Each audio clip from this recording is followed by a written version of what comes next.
Welcome everyone. Welcome back to Crypto Empire, where we dominate the crypto market. My name is Connor, and today we have a very special edition of a Crypto Empire live stream.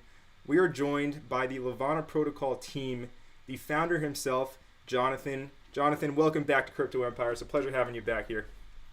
It's a pleasure, but I'm actually just head of comms, so Okay. the founders would not like me taking titles that I don't deserve. But I do, as head of comms, I do get to speak to guys like you, so it is a pleasure, and it comes with a lot of honor and responsibility. Beautiful.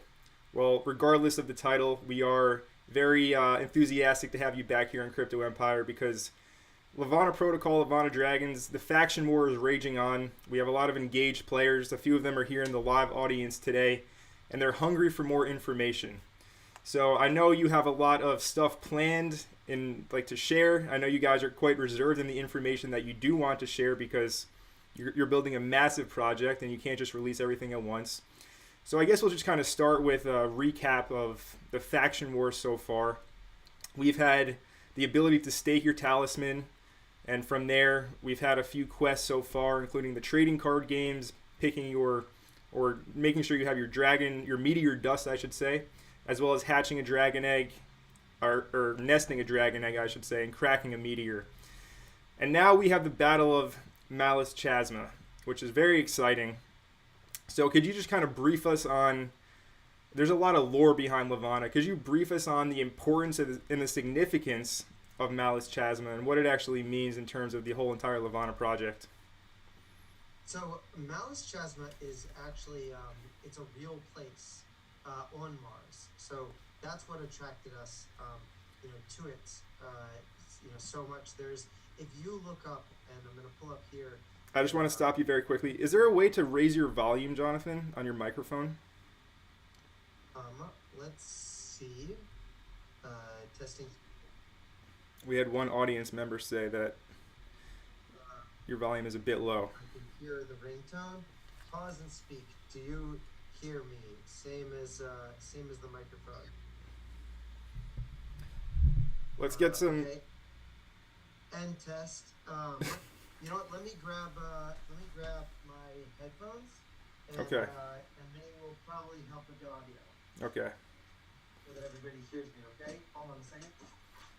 Everybody in the live audience right now, let us know if the volume does improve. Let's get some interaction in the live chat. And welcome everybody, by the way. Thank you for joining us. I can see we already have 17 viewers and only 6 likes. So go ahead right now and smash up that like button for the YouTube algorithm. Really does help out the channel, and it shows the live streams to more people on YouTube.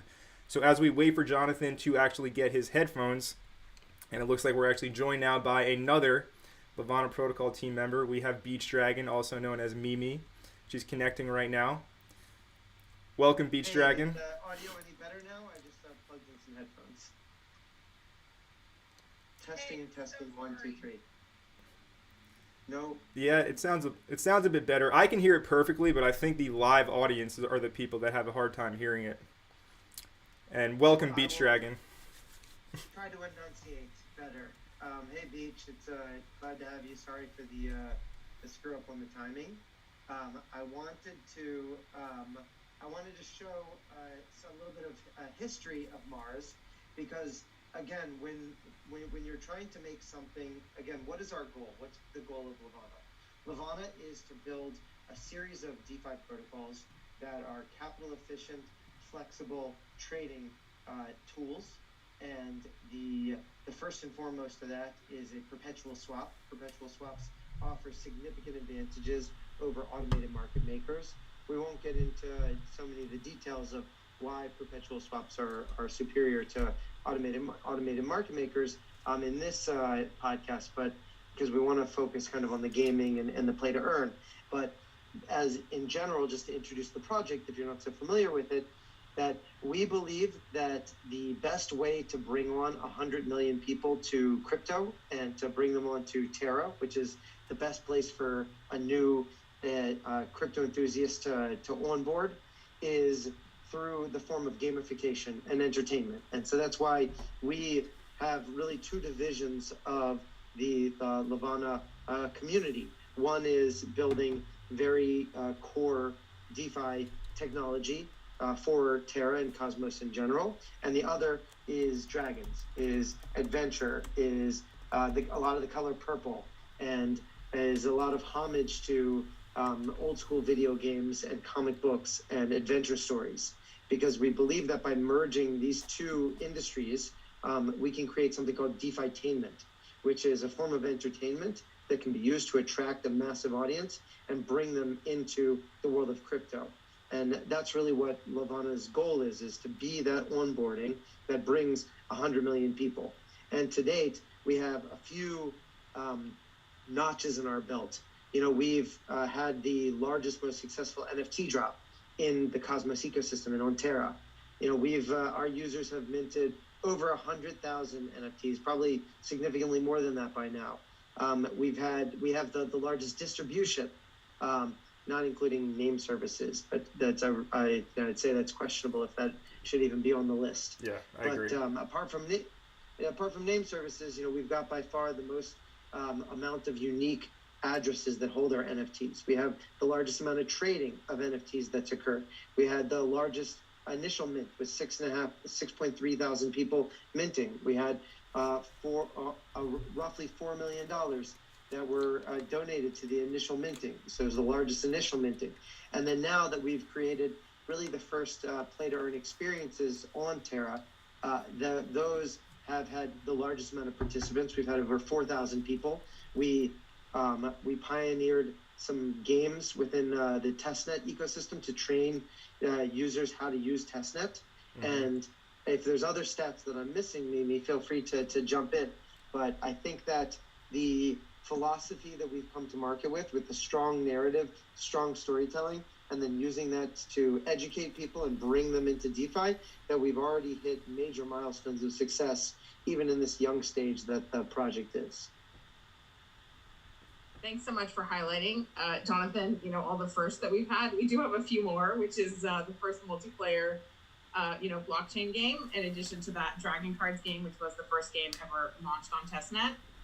We do have more than 4,500 people actually playing unique wallets at this point.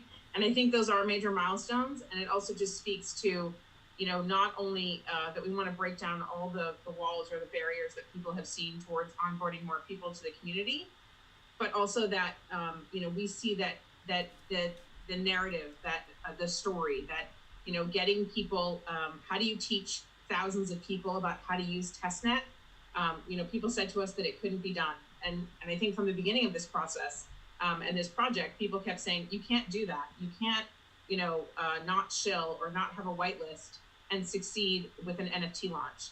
And every time that people tell us you can't do that, it inspires us to say, okay, how can we do that? And that's, I think, the joy here is that, we constantly get DMs every day saying how much people are enjoying the experience, how much people have learned through the process. And I think that's the best way really to onboard the size of the community and the people that we do want to bring into the community. We have a lot of people that have never owned an NFT before. They've never thought about DeFi. We were their onboard into Terra. And I think it's awesome to see how we can, narrate for them the Terra experience and the crypto experience using relatable characters and ideas.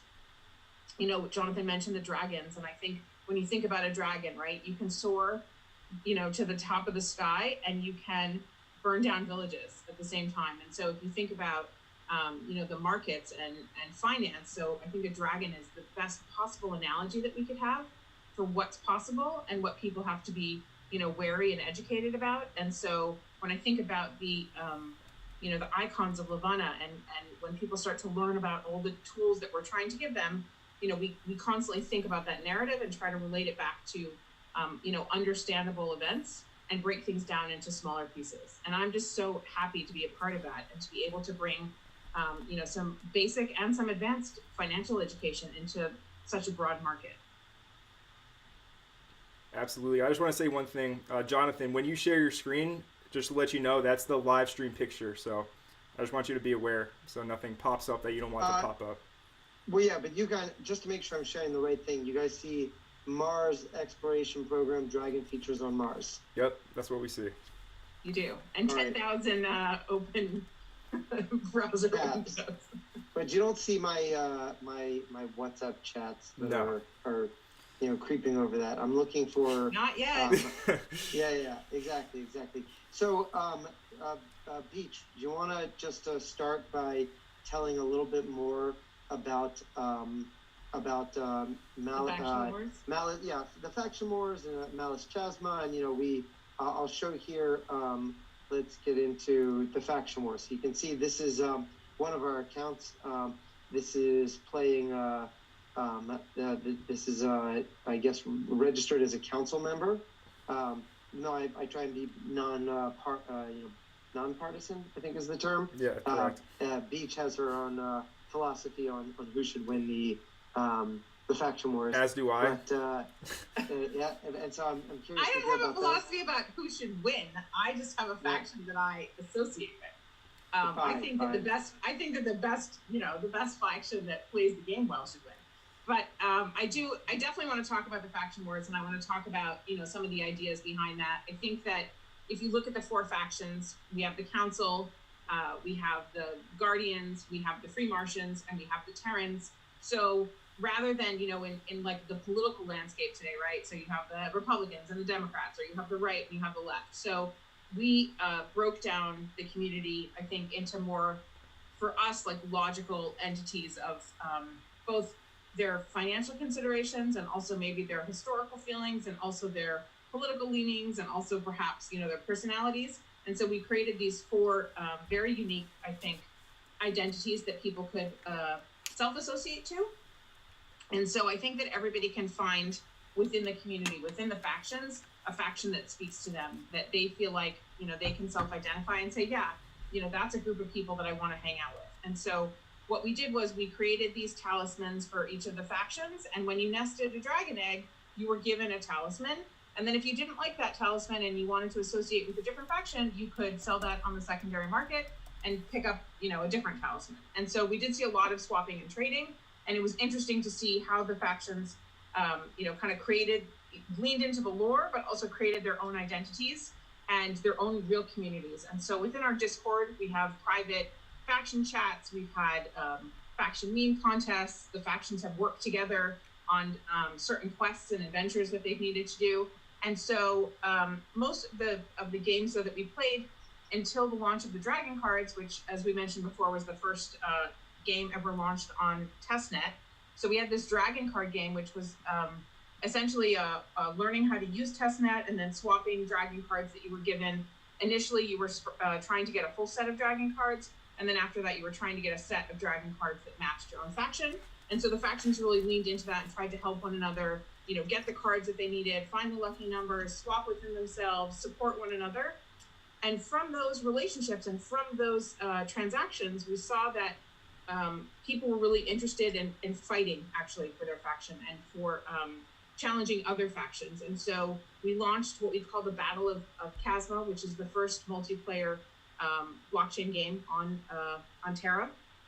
And so what's happening now are 14 skirmishes. Each one lasts for 12 hours. And the skirmishes give each person within a faction that wants to join a certain amount of attack or defense points. And then what they're doing is attacking and defending positions that belong to the different factions. And so already we've seen, if I'm not mistaken, we've had 3,000 active players. We launched less than 48 hours ago. So we've had 3,000 active players. And for each skirmish, you can see all the leaderboard stats of who is capturing positions, who's holding the positions at the end.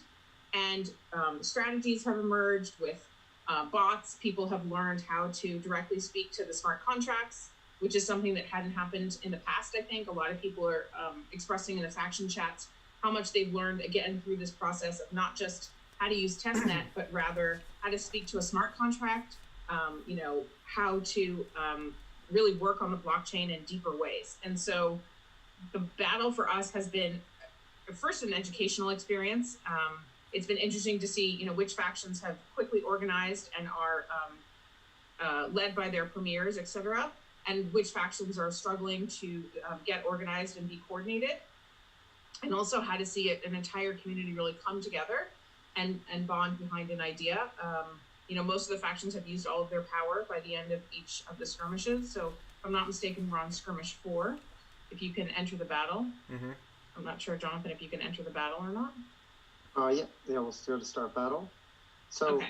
this is what the UI of the game is. Now it's important to mention, because some people have come here to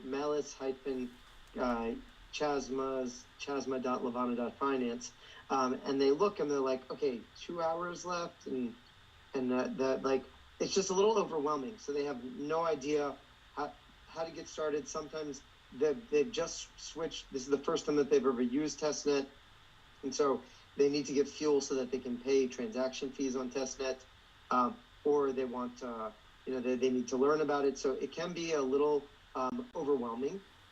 So we do highly recommend that if you jump right in, that you make sure that you're in, that you've hit kind of our prerequisites, that you've joined our Discord, you've joined a faction, you verified that you are part of a faction on Discord, and there's plenty of people to help you succeed at doing all of these things, and then you learn how to play. But the game, even though the user interface for it is here on this website, most of the gameplay happens through strategy on Discord.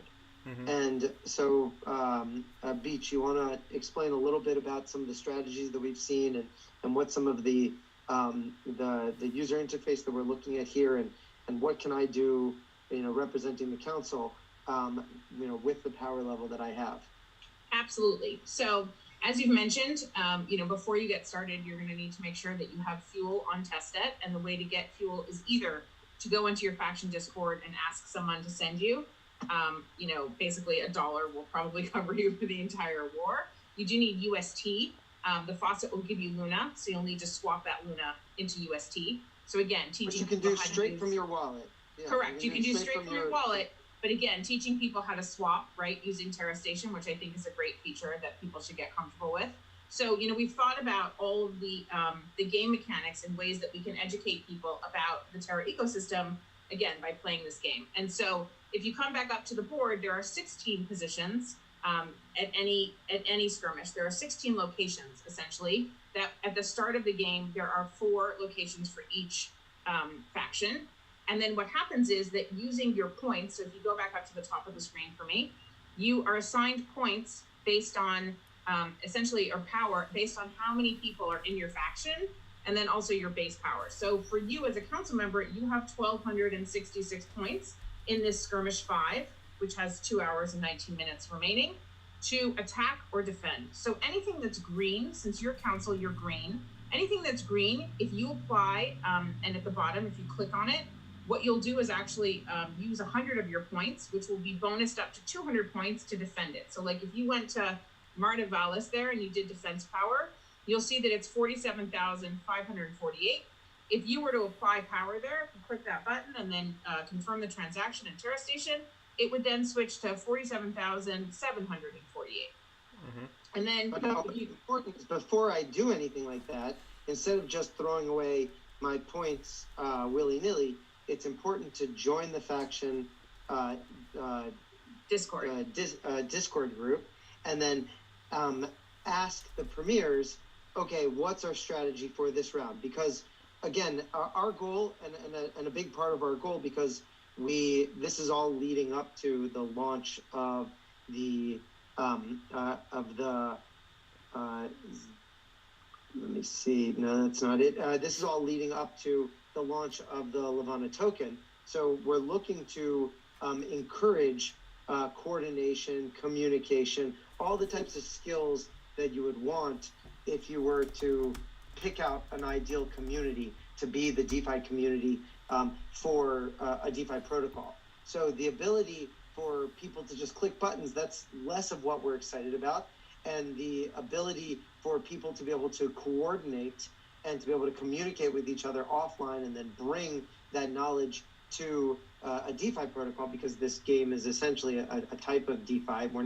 It's on testnet, so we're not using real money, but the same gamification principles, economic principles are the same exact things that were actually faced as DeFi participants. And if you follow the news for Terra, you might have seen these big whales that came in and they wanted to change some of the governance on Anchor. And so they created this proposition, I believe it was called 18. I don't know if you've been keeping track of that, Connor. Slightly. And it's on my radar. And so there was a lot of drama, pro or against. People had reasons why they thought it was a good thing for Anchor, why it was a bad thing for Anchor. But essentially, it was a very large wallet, which I believe they outed themselves. I think it was two well-known venture capital firms that wanted to change some of the rules of Anchor, and so they bought a bunch of Anchor, and then they came in as whales to try and pass this vote.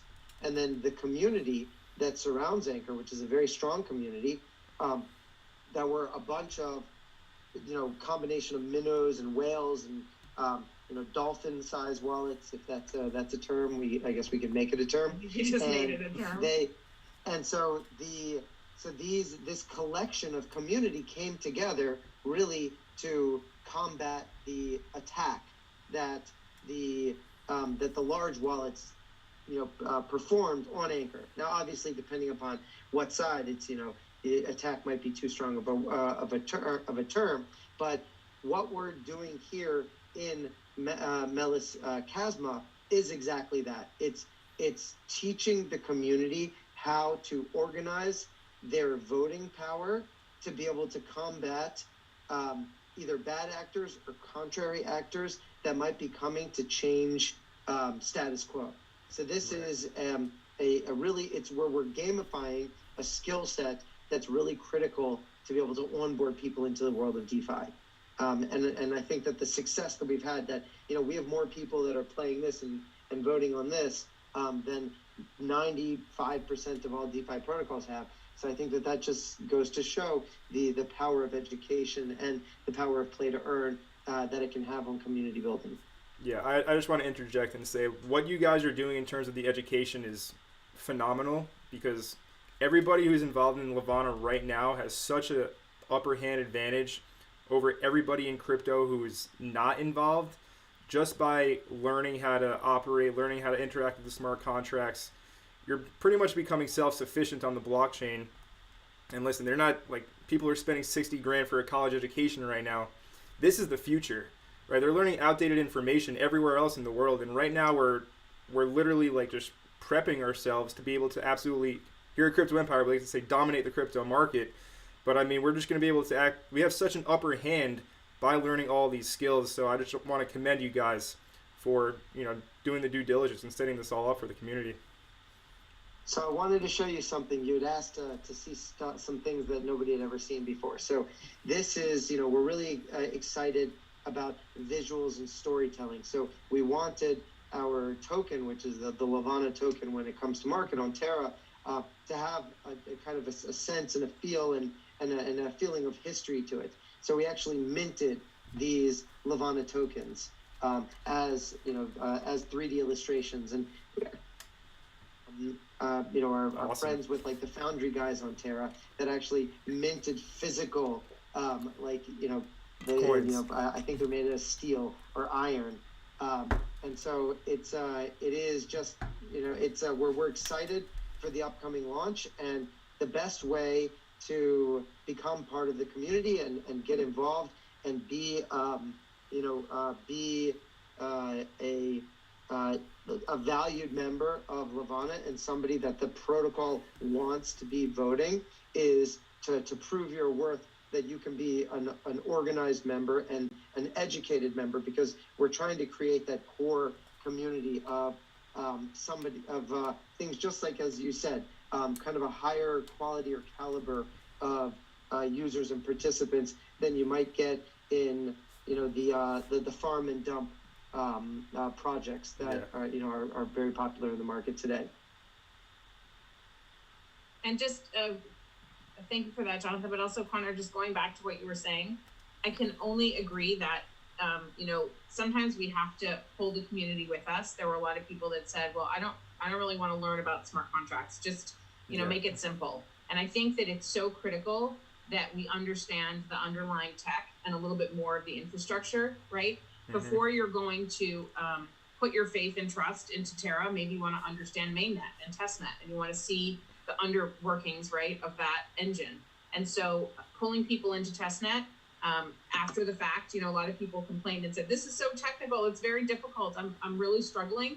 And then after the fact, our DMs were, my DMs on Discord and Telegram were full for days by people saying, thank you so much. Like, I really learned so much from this process, and I'm digging into contracts, and I'm digging into, writing proposals now, and I understand scripting, and I've sent my first, deploy, and I'm running a bot, and I think it's just important so that you understand, if you're not doing what everybody else is doing, if you don't even know what everybody else is doing, right? It's totally possible you can play this game with the UI and you cannot do any of those things, but all the factions have given that capability essentially to their members. And so, like Jonathan was saying, joining the Discord, getting into the private chats, which is essentially the same thing as getting into any project early, right? And joining the community members and understanding what they're voting for and the direction that they're heading in. Like you said, we're still at the very beginning. This is the very, very beginning. And so what we're trying to do is make it possible for everybody to have that same baseline of information and that same starting point, and giving everybody a leg up. And that's, I think, what makes this so exciting, is that, yes, we're playing a game, and yes, there's spirit level to be had at the end, and yes, there's rewards, and yes, there's NFTs, and yes to all of those things, and yes, there's dragons, right? The coolest, most beautiful dragons, I think, in the entire metaverse. But in addition to all of that, we're giving you as much knowledge and power, really, as we possibly can. And I don't know of another project which spends as much time thinking about how can we bring our community to the next level? How can we give everybody a leg up? How can we give everybody access to as much information and as much power as we possibly can? Yeah, absolutely. You're building a competent player base, and competence is respected by everybody. So amazing. I'm definitely grateful that I stumbled upon your project, that I'm involved in the Terra community. And I mean, I've been in crypto for a little bit now. And I'm still learning a lot from just doing all of this stuff. I'm mainly, a trader, so all the back-end blockchain smart contract stuff is semi-new to me, so it's awesome.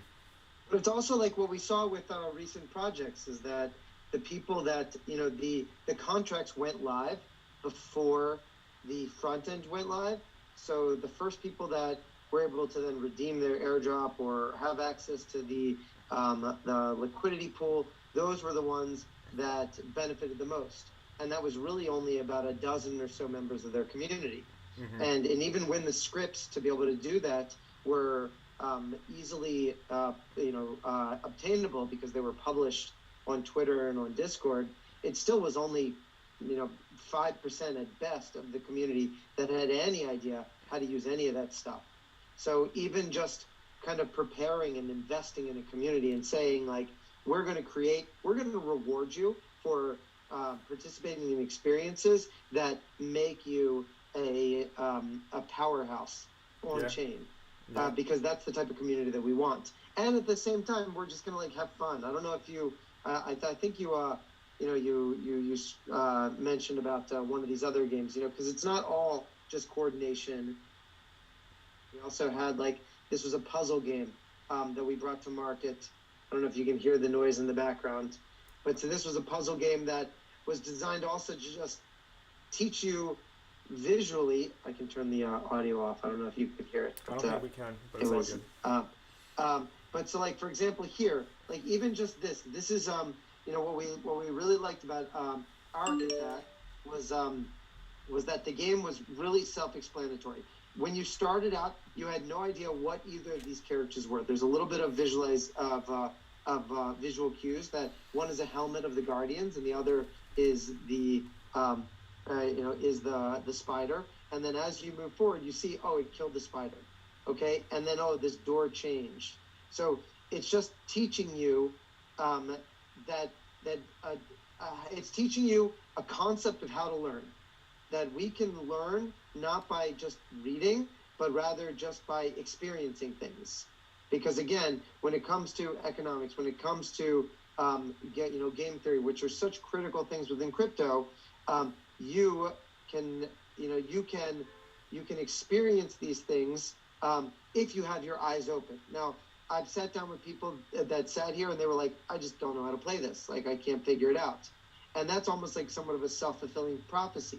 Mm-hmm. You know, we this was our second game that we released, which again I think you wrote about, and we also had our first game, which was more classic of just like a Twitch style game, where you would come in and you would just jump and not fall in the pits. This was Salim's Adventure, and then we had one that was designed to teach you how to use bots on Discord, where you would come into the Discord and then you'd play essentially like a choose your own adventure game, and by doing that you learned how to start a bot, how to change some of your privacy settings, and then also how to connect your wallet, and then how to redeem prizes through this activity. So I'm not going to play it anymore. I know you actually I've watched you play this a lot. I've sent some of your tutorials to other people, but each one of these was designed to be an educational experience that was also entertaining. And then I think just seeing we've had like thousands of people from Terra play these things. I don't know if you have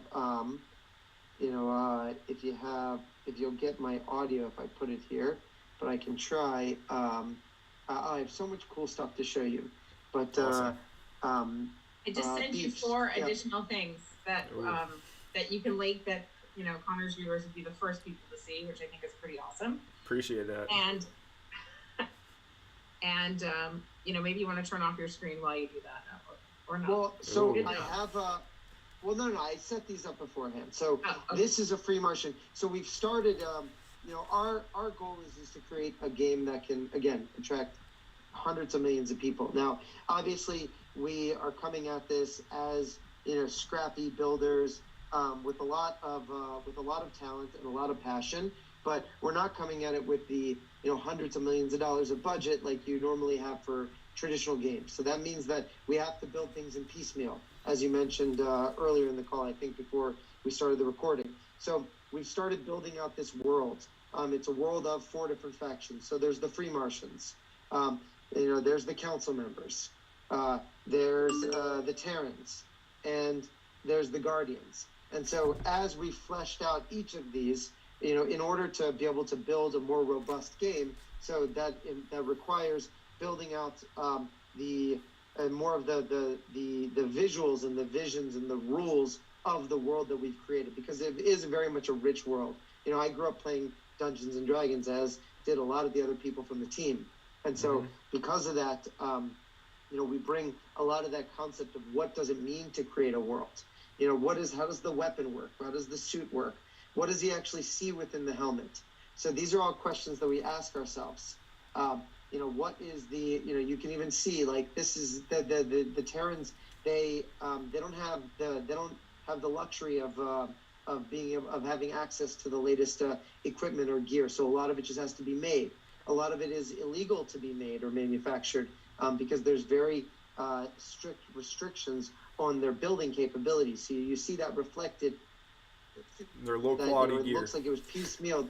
Yeah, it was piecemealed between multiple different factions. And then you'll see, so the council member, why doesn't he have to wear a helmet?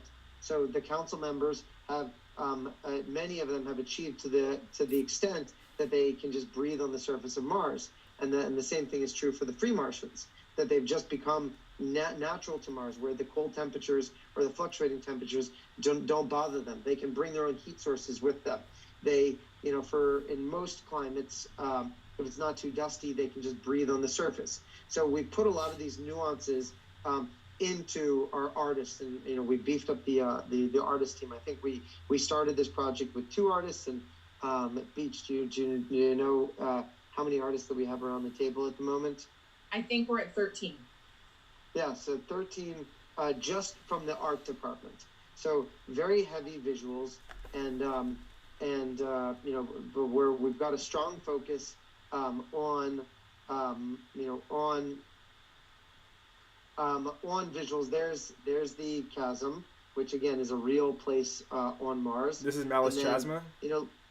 Yeah, so this is Melas Chasma. This is kind of how we envision it, in our head, like of what does it look like when you're taking over one city versus the other? What's the this is it. It's everybody. Nobody walks away from a battle, without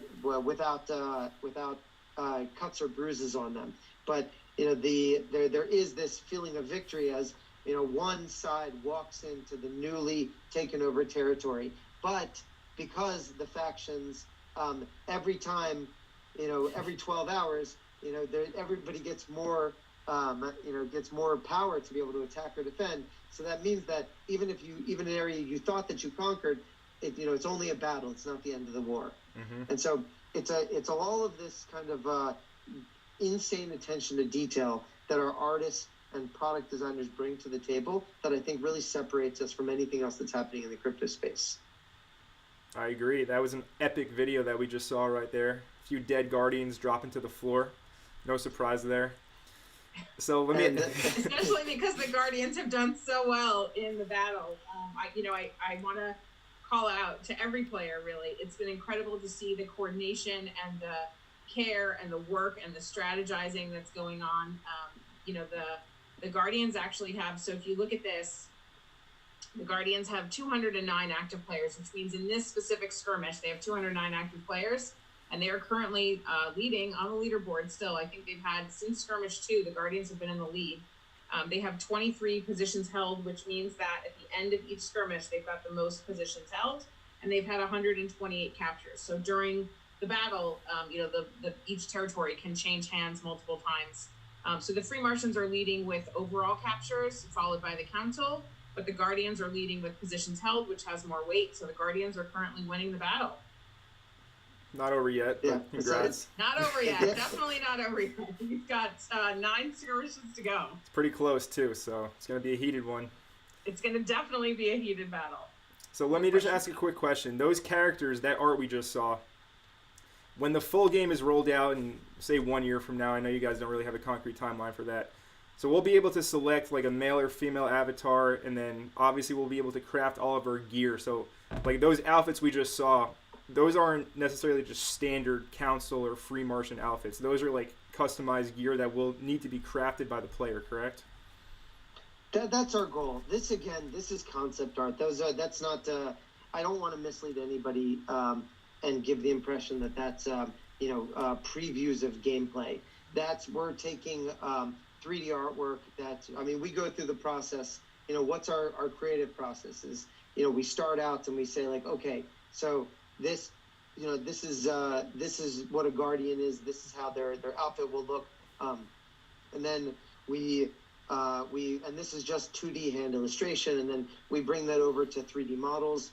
We start out with just templates. Today within the world of Unity and other game dev environments, there's a lot of just templates that you can use and then begin customizing. And so then we let our artists just experiment. So what we just saw wasn't designed to represent any type of final gameplay, but the concepts that excite us the most, and it allows us to get feedback. So the things that you just picked up on of saying like, okay, those look like base level outfits. Then will I be able to customize them? Will I have specific, one house or one faction? I still so like for example, like let's look at some other concept art. Like here's where the Council's base is. So the Council's bases are going to have like, they're going to have their hive. Like it serves as the town hall. It's the first structure. So I grew up like playing, Warcraft 1 and 2 and a little bit of 3 and Age of Empires and some StarCraft. So like I think kind of like from a land grab territory perspective, like a lot of those real-time strategy game mechanics. So like what is the town hall, the first structure that you start with when building your base in the harsh terrain? Like what are the how do you train your troops? What do you use to be able to see beyond the fog of war? So then if we go and we want to say like, okay, well, what would that look like? What would that look like if you were a free Martian? So how would they have built their houses? So it's not going to be just built in these strong structures. It's going to be built more into the natural terrain of Mars. So what type of defense mechanisms? What did they build it off of? And then we go into something like the Guardians. So the Guardians have access to a plethora of essentially garbage on the planet of Mars from like the years of earthly or Terran exploration to Mars. So Terrans. Oh, sorry. Yeah. This is the Terrans. Oh, I don't have the. So the Terrans that have the access to the garbage, and so no surprise they there. built out. Yeah, so they built out taking like an old SpaceX, rocket ship, and then using that as the base for a dome of a structure makes sense if you were there as like the builders and like the survivalists of the planet. So it's kind of taking each of the personalities of the different factions and then creating game mechanics and visual storytelling and art styles that reflect that. So that's awesome. that's kind of how we view this process. Yeah, I mean the amount of scope that is going into this project is pretty mind blowing. The amount is being developed, like this is only a fraction of what we've seen so far. And before the live stream even started, I had to wait about 30 minutes because Jonathan had to make sure that he didn't have all the classified documents on his computer just in case we saw any of those. So he was handpicking the ones we could see. So we're only seeing a fraction of what the team has built so far and the concept art and everything. So I think it's going to be an exciting future. Sorry, go ahead. And even like this is that we wanted to make a collectible card game. We will make a collectible card game, but we didn't want to create. We want to be able to beta test it. We want to be able to get feedback as to how does the community view that. And so looking at so what's the answer to that? Well, just mint a bunch of things on testnet, because if we mint them on testnet, then now people don't have to focus on like the hoarding aspect or just the flipping price or trying to understand the game mechanics. One of the things that we saw with the nesting, which was how you minted your talisman in the first place, was that people, when they saw what the legendary eggs needed for nesting, once that was revealed, so then the people who didn't own legendary eggs went out and hoarded them. They just bought them all up so that they essentially could just give them as ransom, or for a king's ransom, to the legendary egg holders. Yeah, corner of the market. And so we saw that was a game mechanic that we hadn't anticipated. And then it was like the same thing with with some of the talismans, that people didn't want people playing as Terrans, or they didn't want people playing as Free Martians, so they tried to get those off of the market. So it was like purchasing NFTs as like an attack mechanism for game mechanics. So we had to really learn from that. And so part of the design for these collectible card games, which was a phenomenal success, was how do we separate the game mechanics from the trading volume and the price discovery. And so so we've learned a lot from that, and so we're excited to be able to take the things that we learned, then to be able to create card games on mainnet that actually cards that'll be in our loot section. So it's there's a whole loot. Let's see. Right, but I think the way that I just, the part of what we were talking about is that we could have just thrown some regular playing cards out into the market, right, and said, okay, we've just kind of scrapped these together. But I think you see the investment and the art and the design and the thought that goes into every single product that we make, whether it's styler talismans or the PDAs, right, that we created. And you'll be seeing this week we'll have hero medals. We'll be minting things that haven't been on the market before. But with the dragon cards, because we really wanted to understand the game mechanics and how people would play, minting on testnet allowed us to do that without dealing with the secondary market, where people have a tendency to quickly flip or try to understand exactly what the price of that asset should be. And so we really wanted them to play and to learn rather than flip. And so testnet, although we didn't use it necessarily the way it was intended, was the best, possible way to do that. And also, again, it forced people to learn about testnet, about using the faucet, about how to transfer money, how to swap items.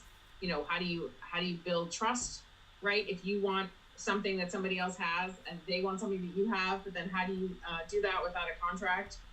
So there were lots of people trying to create contracts between each other, and so it really exposed, I think, the underbelly a little bit, and people were nervous about giving out their wallet addresses and how can I trust you, etc. We did have a bunch of people sending the cards to the wrong wallets. They would copy and paste incorrectly, and so we got tons of DMs from people saying, I sent my card to the wrong wallet, it's tragic, I'm destroyed. And I said, well, I'm going to assume that you're never going to do that again. So then for me, that was mission accomplished, right? Because now you've learned, don't just paste an address and hit send. Check it before you do that, right? Before you send an asset or money or coins or anything else, check that wallet address. And they were like, oh, you know what? You're right. I didn't actually lose anything. I lost some cards on testnet. Funny story about that. I accidentally sent one of my meteor dusts to my my Kepler wallet, my Luna address there. An expensive meteor dust at that. So now I have to wait for Kepler wallet to support random Earth so I can get it out of there. But yeah, you learn the hard way sometimes in life. That's just how it is. It's the best teacher. And it's much better to make those mistakes on testnet than it is with something real. Yeah. So this I wanted to show you. This was a visual that we came out with in December. So this was released in I think it was December 20th in our town hall. So roughly 3 months ago. And so I just want to recap as to where we are today. We set out in November, November 8th, we started the largest mint for a play-to-earn experience with a clear direction to bring people into Terra and bring people into DeFi. And the community loved it. We gamified the NFT launch with the meteor shower. We've had people begging for another meteor shower. And we came away with what were the value drivers that we want in a play-to-earn experience. So you should be able to interact game from a bird's eye view. So we showed some of these aspects. You should be able to see the Martian landscape. You should be able to interact with multiple players. It should be epic and free to play. It should be quest-based with new adventures able to come out all the time. And multiple teams will be able to create quests for this world. There should be farming rewards, people coming back. They keep you coming back. The game modes should be varied. Player versus environment, team versus environment, player versus player, and team versus team. And a big game should contain multiple mini games inside it. And the game should be web browser based with no requirements for downloading specific software to play. And it should be mobile friendly at least with regards to the daily activities. So this has been kind of our guiding light. And so most of the experiences that we've created have derived from this this drum beat. And I think that we've done a great job now that we look 3 months forward, just in terms of to take a pause at what the Levana team has accomplished in 3 months. We've had 7 different gaming experiences that have been released to Terra. We've had the first multiplayer game, the first testnet game. We've invented the concept of evolutionary NFTs, and then numerous other things that we've built in terms of education. I'm really proud of the team, and especially at Beach here that has really been such a strong driving force. And then to look at things that we laid out for ourselves 3 months ago and what have we accomplished to date. I just don't think there's any other team that has achieved what we've achieved with such constrained resources and in such a constrained amount of time. I agree with that one. You guys have been crushing it. So I just have a quick question. In regards to the trading card game, I'm sure we have some people in the audience who are wondering. I'm wondering as well. Can you give us a little bit of a hint on maybe a possible reward for getting all completing the quest and then also getting the lucky numbers, the little extra spice on top? How do you see maybe rewarding the players who went above and beyond to go through all that effort and energy to collect the right cards? That is such a great question. So originally the dragon cards for us were really just part of the faction war quests. So it was going to be personal points, and it was going to be points to your faction, and again, additional points for getting the lucky numbers. But I think what we've seen is that there was such a love of the dragon cards, and people have really begged us, absolutely begged for us to bring them to mainnet. So I think what will probably happen is that at some point in the future, as a reward for completing those quests and for the lucky numbers that, and I don't want to commit to this yet, but there will be special cards that will be minted and dropped to those winners that will be truly, unique. Awesome. As an absolute, thank you. And also because, again, it was so much fun, right? I don't know if you did both of them, but it was a lot of fun to meet people in the community, to meet people, I think, both outside your faction and inside your faction, and work together to try to get the cards that you needed. And I think that, it explored a totally different aspect of gaming, where normally, it's player versus player, right? And I think what the faction wars have shown us is that, and I know I've spoken about this before, but, for the last 2 years, at this point, it's more than 2 years, right? Most of us have been isolated and felt very alone, and crypto can definitely be an isolating experience. And so I feel like what we've done here is bring a community together of like-minded individuals, again, with differences, right? Because everybody's in their factions. Right. But we've brought together people who are interested in learning and interested in growing together, and given them a place where they really feel community. You'll never see in the Levana Discord server a request to, shill or to tag 3 friends and, send that out to 25 people or what have you. And so it's conversation, it's camaraderie. If somebody's missing for a few days, I get DMs saying, hey, have you heard from so-and-so? Do you know what's going on with them? The Discord is almost 11,000 people, and yet it feels a lot like a family. And so I hope that we can maintain that, as we grow to 20 and 30 and 40 and 50,000 members.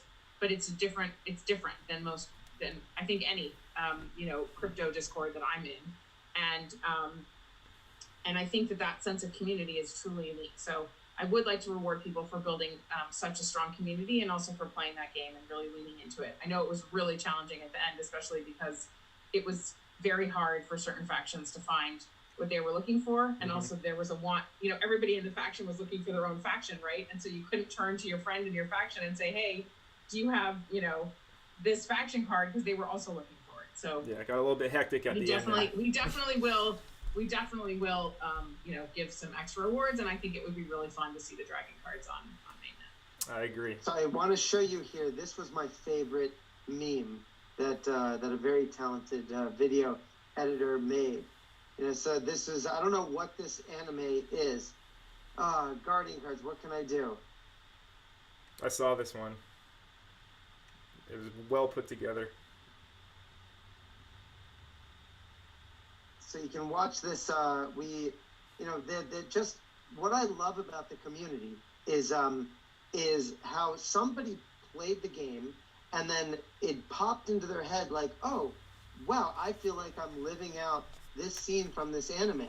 Because obviously I don't know what this anime is, but they were obviously flipping out cards, and one of them was pretending to be a friend and then was backstabbing him. There's the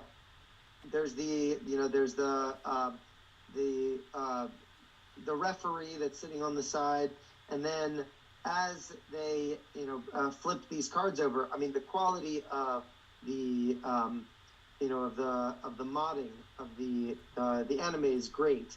Getting the angle down correctly, and then the subtitles. But it was just amazing that we had just a random community member make this. And I reached out to them afterwards and said, like, hey, keep doing it. So it's fun. And we actually had a whole meme competition, and I know this was my personal favorite in the meme competition. I don't know if you had any others, but it was just I was so impressed. Like, one of my goals is that kids should dress up as Levana for Halloween and go trick-or-treating, and older, adults should, come to like comic book conventions or like cosplay events, like dressed as the characters that we make. And so I think that we're on the right path to get there, just seeing the quality of content that the community is producing, around what we're building today. Yeah, you guys are building some diehard fans. There's no doubt about it. And to what you said before, Beach Dragon, how you said you hope people stick around when you continue to grow. I mean, I'm pretty sure the core community isn't going anywhere. At this point, I don't really plan on going anywhere. I plan on seeing this all the way through. I'm invested, obviously, financially, and at this point, emotionally as well. I've created hours of content on your guys' project over here. So I'm pretty sure you guys are building some diehard community members that that are only going to grow, and you're just going to keep on adding people onto that. So definitely taking the right approach with the community building aspect. And let's talk about the dragons. You have the dragon eggs up right now. We saw before a little sneak peek of a dark dragon, it seemed, in one of your browser windows, Jonathan. Yeah, so I'm going to, well, let me see. Let me just make sure that I have the right images to share. But so, yeah, Beach, let's talk a little bit about the genetic modifications in the dragons. I know, like, a popular question is always when dragons. Yes. So when customizations. We are our scientists are working so hard to make sure that all of the genetic modifications are exactly as we want, so that we don't end up with any Franken dragons. And I believe there was another project on Terra that had this idea that they could just throw together some 3D models and call them dragons. And they look like, well, I don't want to speak about other projects, but we're not doing that, as you probably know, and our dragons actually look like dragons. Yeah. So the genetic modifications, as we've talked about already, are eye color, horns, of which we have more than 20 different types of horns. And then can I share the horns? Yeah, you can. Go for it. I think you can share that. Connor's like, I'm getting all the alpha. Oh, here we go. Here's the horns. So these are the various different horns. These are 3D. Yeah. This is the first time anyone has seen this. Connor, you're getting all the alpha. Seriously. You guys are too good to me. Thank you. So yeah, I mean, there's just such a huge variety of options, and what we've tried to do is really make it possible for you to make, to genetically modify a dragon that speaks to you, that is your companion, that is your avatar. When you think about other NFT projects, normally, you put your 1 or 2 or 3 ETH or whatever it is, and you pray that you're not going to get something that is horribly ugly or that you don't like, right? And you hope that you're going to get lucky and get something that's rare. Mm-hmm. And here we're saying, hang on, pick what you want. Like, make your own dragon. Like, make your own thing. And I think that's truly unique. And in addition to horns and eye color, so there's 17 eye colors, there's more than 20 horns, and then there's body types, there's dragon types. And so we don't just have one type of dragon. We actually have 3 types of dragons. And so you'll really be able to choose the dragon that speaks to you, because there's Eastern dragons, there's Western dragons, and they're dragons that, some people relate to, others don't. It kind of depends on maybe where you're from and the lore or the novels or the books that you were read or interested in as a kid, right? Or the games that you played. But we want you to have exactly what you want. Like, that's really our goal. And that dragon should feel like a companion. They should really, you should relate to it like you do, anything that you really love. Awesome. I'm super excited. I'm a lot of people speak to me about, like, they were like, I have to have a psychic, or I have to have a darkness dragon or whatever. And I was like, I don't really care. I just want purple. Like, I really just want a purple dragon. But again, that's because I really relate to purple dragons. I just need to have a purple dragon. So I want you to have what you want. And I think that we've made it possible that there isn't a person who won't be able to find something that really speaks to them and that they absolutely adore and love, with all of the genetic modifications that are possible.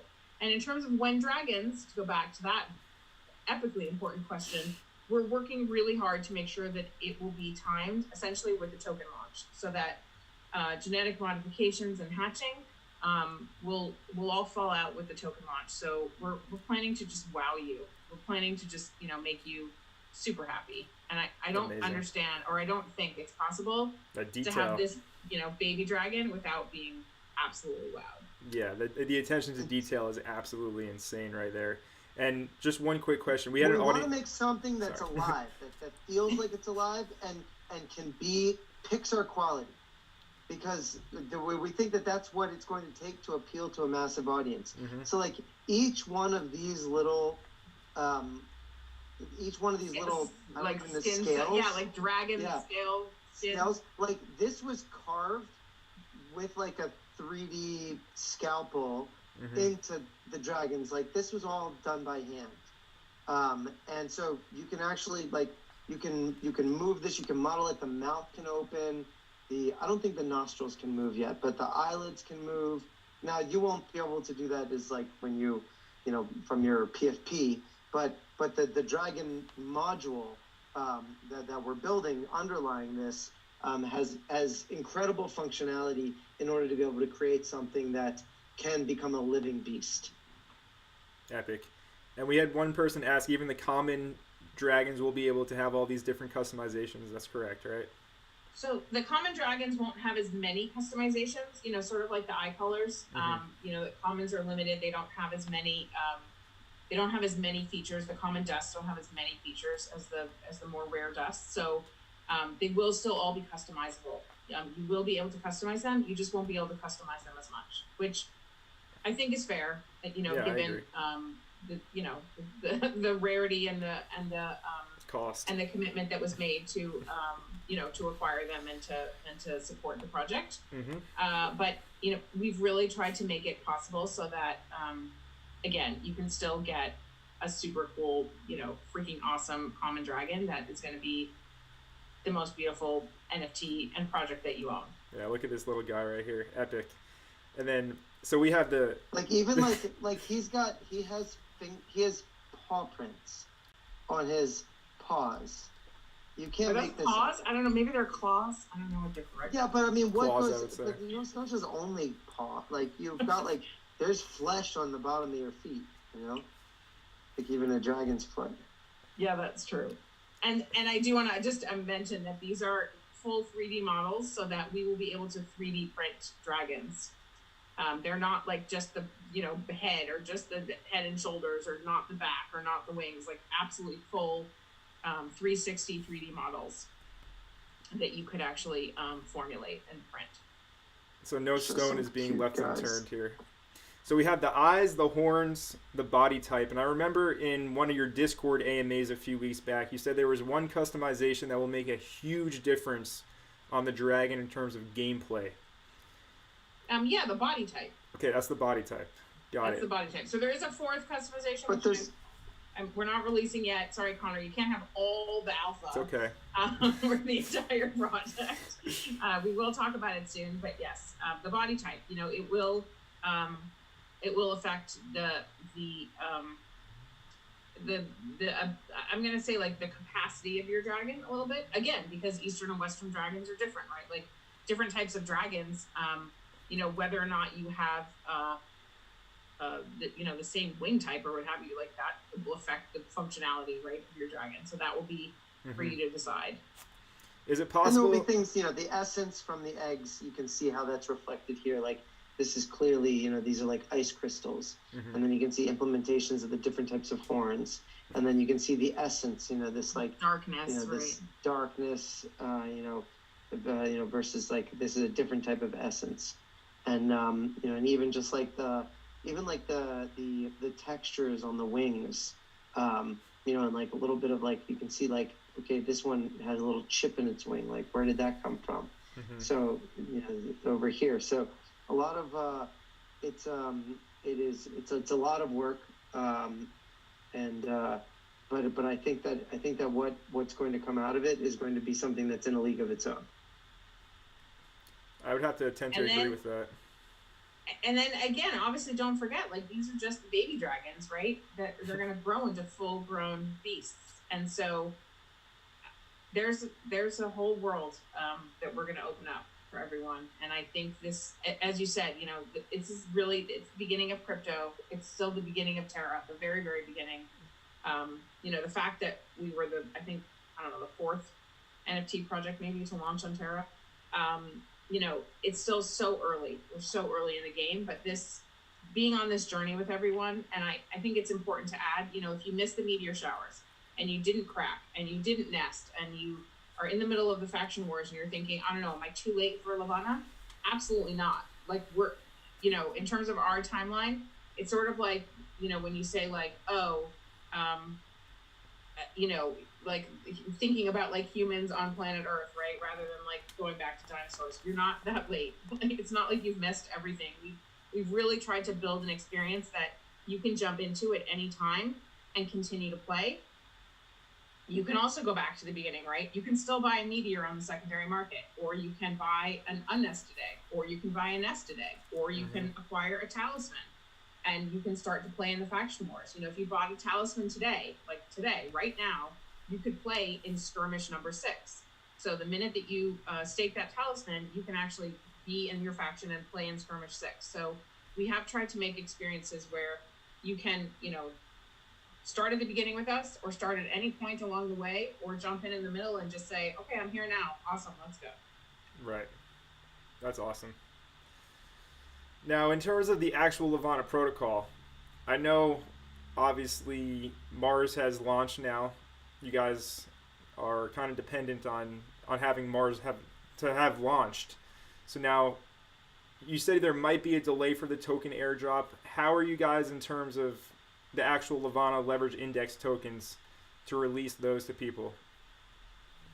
So we've passed audit on that, and so the next stage is we're going to be we're going to be bringing to market both the Levana Index tokens with Luna 2x and the perpetual swap. So because we had extra time to put more effort. You know, Mars, I think the original launch date for Mars was scheduled in October, if I'm not mistaken. And then, and then that obviously then became December, and then, and then now that they launched it, in March. So now, and I think our biggest question was just also about token distribution. They actually how to perform the token generation event to create the most amount of joy for the most amount of people. That's always kind of what our goal is. Anytime that there's economics or anything financial related to the project, is that we have to think to ourselves like, most joy to most people. And then how do we, and one of the, we're a Delphi incubated project, so we are building on top of we're launching on top of the same methodology that the two other Delphi projects launched on, which is an airdrop / lock drop, and then a liquidity bootstrapping, which then leads right into the launch of the product and the launch of the governance portal. So the I'll just bring up here Mars so we can take a look at that. But there was some challenges in terms of the price discovery for both Astroport and Mars. And so, here's Mars. It's beautiful. Like we love these guys. And so one of the things that we've done is kind of slow down a little bit and say, let's figure out here, what can we do with Mars? What can we learn from Mars's launch to make sure that people are happy with how we bring a token to market. And that, will be something that, that we are almost done working on, but we think, the next step there is that we want to finalize the changes in terms of the token generation methodology, bring those to, we've got a lot of feedback and we're working with the researchers at Delphi. So bring it to Delphi, which will probably over the next couple days have our proposal, and then we'll work with their researchers to run some models. Then once internally it seems sensible, then we'll open it up with a request for comments from the general the Discord community of Levana, and then the next step will be to actually make the changes, do a security assessment on the changes that we made, because the lock drop has been audited, so changes to that code will, have an impact on delivery date, and then after that, bring it to market and then launch. So while we were hoping to get the launch of the token out by the end of this month, March, so that's over the next 2 weeks, it does seem like, the prudent thing and the feedback that we got from our community, through voting on Discord, was to take our time, not rush things. You only get to launch once, and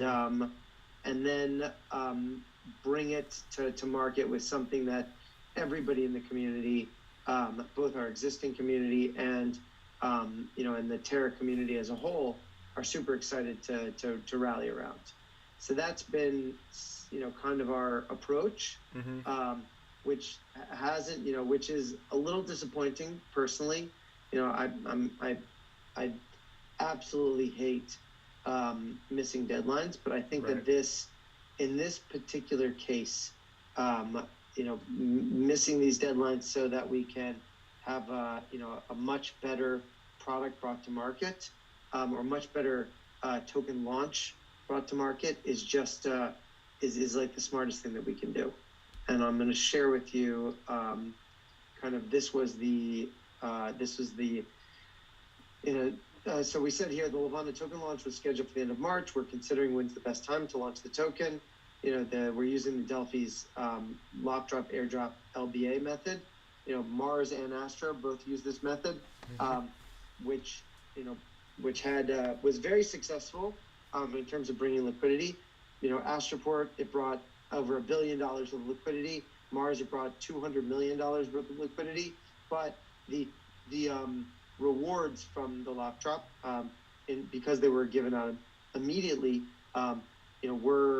did create aggressive downward pressure, and then some, having only about 20% of the participants from the lock drop then participate in the liquidity bootstrapping, then created somewhat shallow order books without a lot of buying pressure, but with a lot of selling pressure from the release tokens from the airdrop and the lock drop, thus resulting in price discovery that was very volatile. So we saw stuff like, on Astroport, we saw the token flash up to $2.80, and then we saw it, crash down to 60 cents or 70 cents, and then with Mars we saw it jump up to $1.80, and then down to 50 cents. So it's that kind of shock which can really hurt retail participants, because people that are just aping in may not have the prudence to wait, because FOMO just kind of takes over. And then, the last thing that we want is community members kind of, overly demonstrating their love for the product during volatile early price discovery phases, and then end up getting wrecked. So where we just want to do whatever we can to prevent stuff like that from happening. I appreciate you guys doing the due diligence on that as well, because like you said, it's not a good look to talk about the project enthusiastically and have the token launch and then just absolutely take a dive at the launch like that. So you guys do what you got to do, and the community is happy to wait for it. At least I am, and I think I speak for a lot of the community. Look, you see here, we had about 500 people, 600 people participate in this, here, and so we had, or it could be less. Let's say minimum we had 300 people participated, 312 people here. So about 5% said just launch as soon as you can. Even if do not delay token launch, continue with the Delphi method. So that was 5% of the opinion. But we did have a good, the majority of the people said you only launch once, do everything that you can to make it smooth and participants happy. So that was the, we care about the community's view. We didn't know what the right answer was. So starting out the question with what does the community want, that's a good place to start.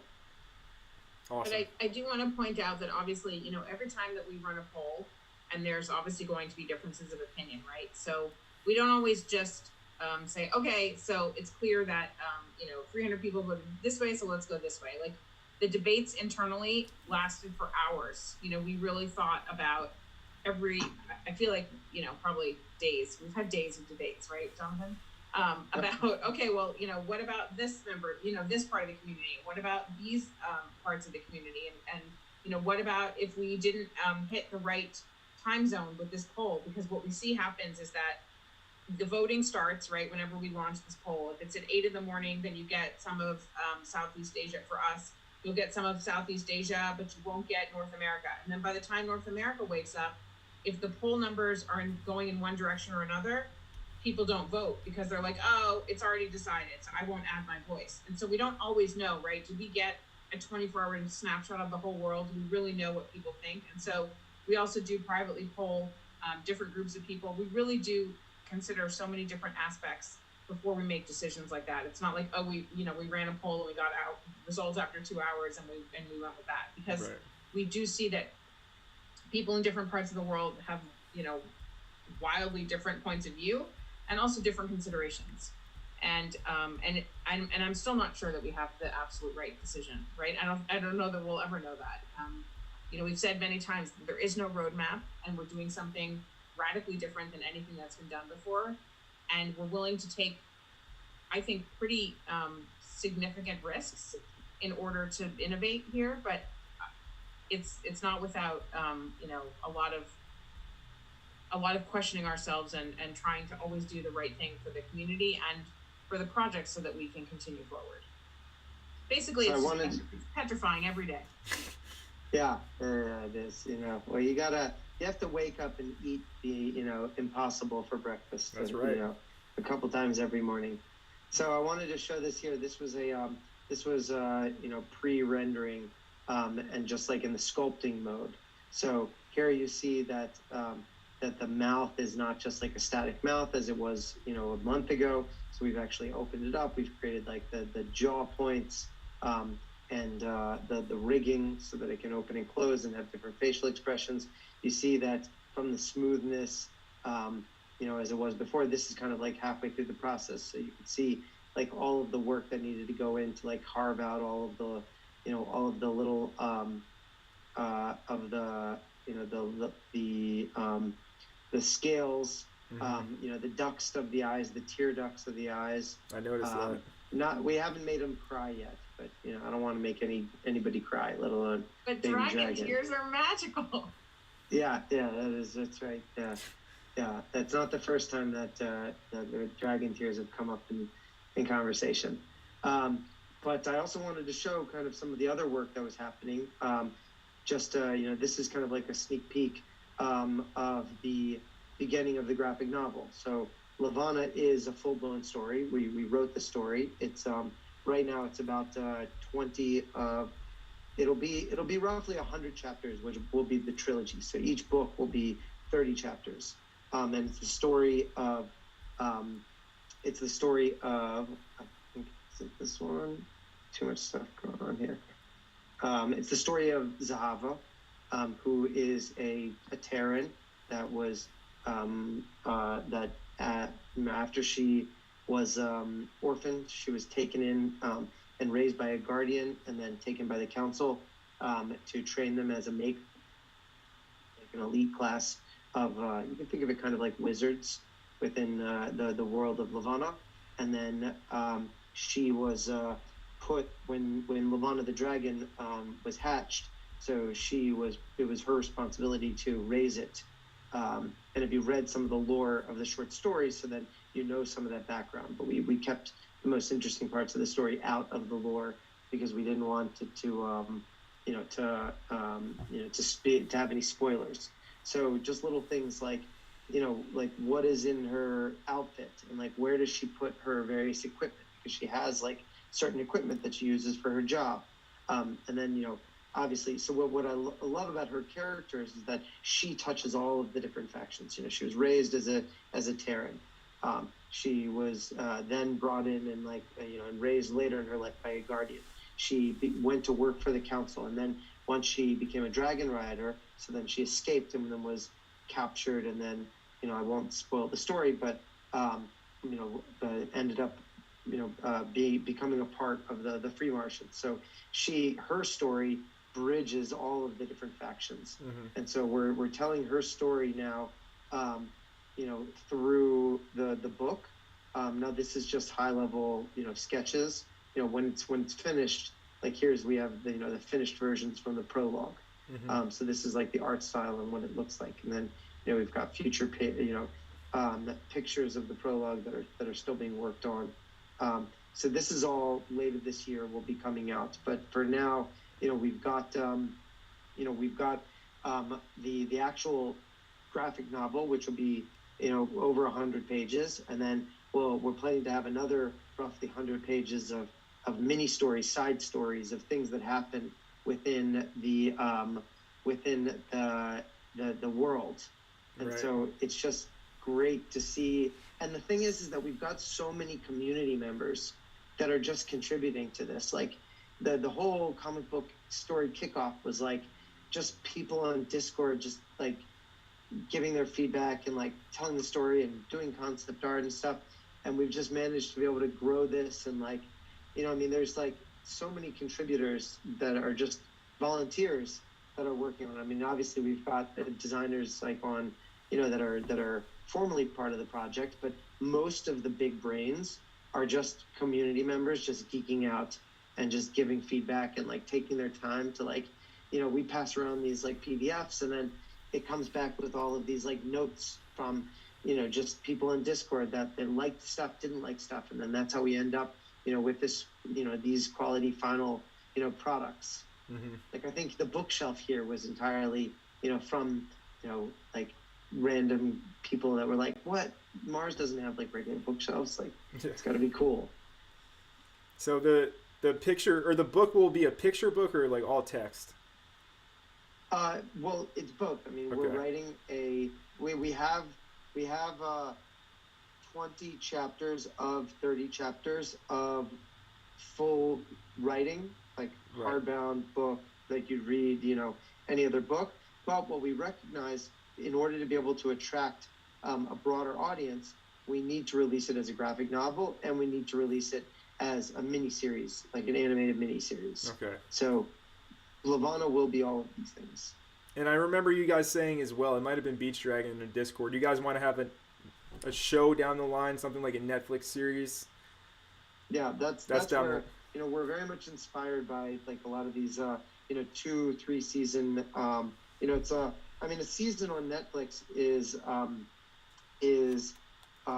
roughly 120 minutes of content. So you produce 240 minutes of content. That's that's 2 seasons right there. You produce 360 minutes of content. That's 3 seasons. So we know we have that story, and obviously right. like we don't have any relationships with Netflix. Like I spoke to one of their I don't know if it's called a fielding agent. I don't know what the right word is, but I don't want to make any false promises or misunderstanding there. It's very challenging to get something onto Netflix, but you have to have a goal and be able to clearly articulate the goal if you're going to achieve anything. Absolutely. And I also have another question kind of in regards to what you guys were saying about, the community's vote around the token. So I know a lot of the community was discouraged with Salem's Adventure because they found it too difficult. I heard some stories of people spending 7 hours on level 13, for example. And now we have Iraq Attack, which we have some people saying was way too easy. So the actual... So that's where the I want to speak to that. I think I told Jonathan, I was like, I quit, that's it, I'm done, I cannot finish Salim, I can't do it. I've tried, my kids have tried, like, I'm out. I beat Salim in like 45 minutes, and my kids beat it in like an hour. I was like, what is everybody complaining about? Same. But whatever. And so, and then Connor, I think I've gotten at this point about 400 DMs about how Melas Chasma is unfair, and it shouldn't be possible for the Free Martians to win, and yet the Guardians are winning. I think that it's very hard, obviously, to make exactly the right thing for everybody in the community. It will be absolutely impossible, and that's not our goal. Our goal is to do the absolute best that we can for the most people that we can at every stage of the game. Oh my God, you're gonna do this while we're talking. This is a stupid level. I hate you. I hate you. I can't even watch. It's bothering me so much. We do our best, and we do sit for hours and debate the benefits and the challenges of every game and every product and every NFT and every collection and every single thing that we create and every piece of art. And I think that, to be fair, that people have to, oh yeah, you died. I think people have to show some grace, and they have to realize that we are, again, this is all uncharted territory, and we're learning. We're learning with the community as we go. There is no guidebook here. There's no documentation. It's not like somebody else has done this and we have some kind of script to follow. Right. If you want a super boring NFT project where they use some scripts to duplicate one body of something and put sunglasses on it and a hat and a sombrero, then go buy that. Like, this is something totally different, right? And in order to do that, we're gonna get stuff wrong, because we are gonna try, and we're going to innovate, and we're going to make mistakes. That's part of the process. I totally understand that. And just to add on to my question, so basically I'm thinking more down the line when you have the full-on multiplayer game out. So I mean, I don't play much video games nowadays. I used to I spent a lot of my time playing them. So, got pretty sweaty with the keys, like on the computer, clicking really quickly and everything like that. So my main concern is basically down the line when the full-on game does go live. Like, have you guys envisioned how... It's about who's the audience there. Right. The audience for the game is people who play Clash of Clans, people who play tower defense games. Even to some extent, people who like to play Candy Crush. It's the game is designed, Coin Master and... I've been playing what are the things, I've been playing Coin Master a bunch now. I don't even, it's just I don't know if you have seen this one. Oh yeah, my filter came in. But even just just coming in and playing with, like, okay, I've got a certain number of points, and then I can use the points to be able to build up my village, and then to be able to defend it, and now I have to attack other people.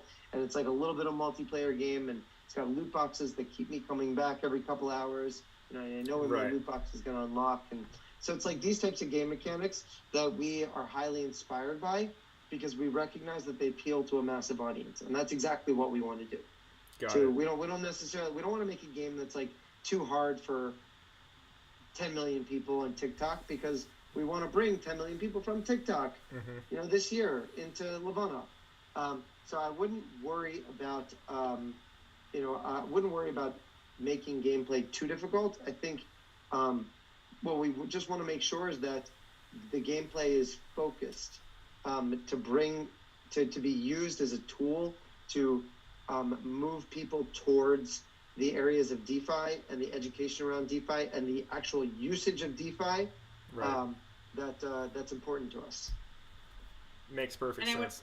And I would also say, Connor, that you can't, I don't want to exclude anyone. That's been really important to me. So, we had the ciphers, right? And then we had the gem hunt, which was based on the ciphers. And then we had LARPing on Twitter. And we've had other quests that involve the dragon cards, right? Which is about building relationships and talking to people and trying to, convince them to give you what you wanted. And so we've tried to have different quests. A rack attack was more of a brain game. There were some levels that people couldn't pass, that they said, oh, Celine was easy for me, and yet I couldn't finish a rack attack because that was more of a thinking game. We have another game hopefully coming out this coming week, which is, again, a totally different type of game. So I don't want to pigeonhole the game aspect.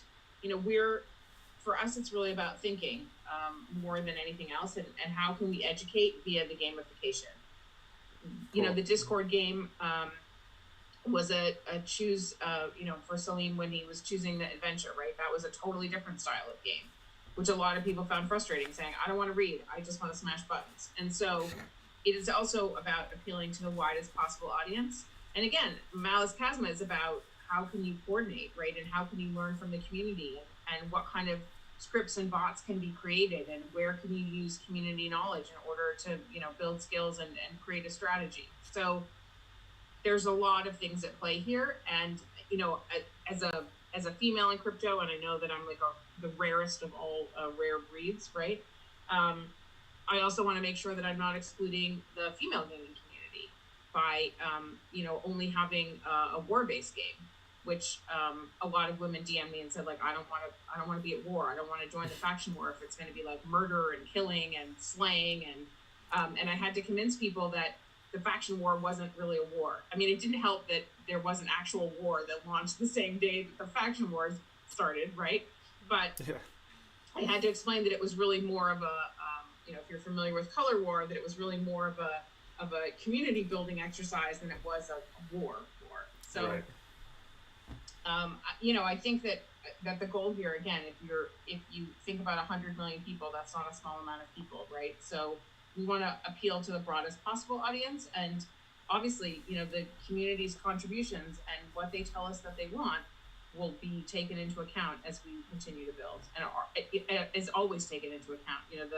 The game design strategy meetings that we have last for hours, and we really try to contemplate each type of gameplay and, why are people coming? Why are they coming back? What's their motivation? What's going to interest them? What's going to keep their interest?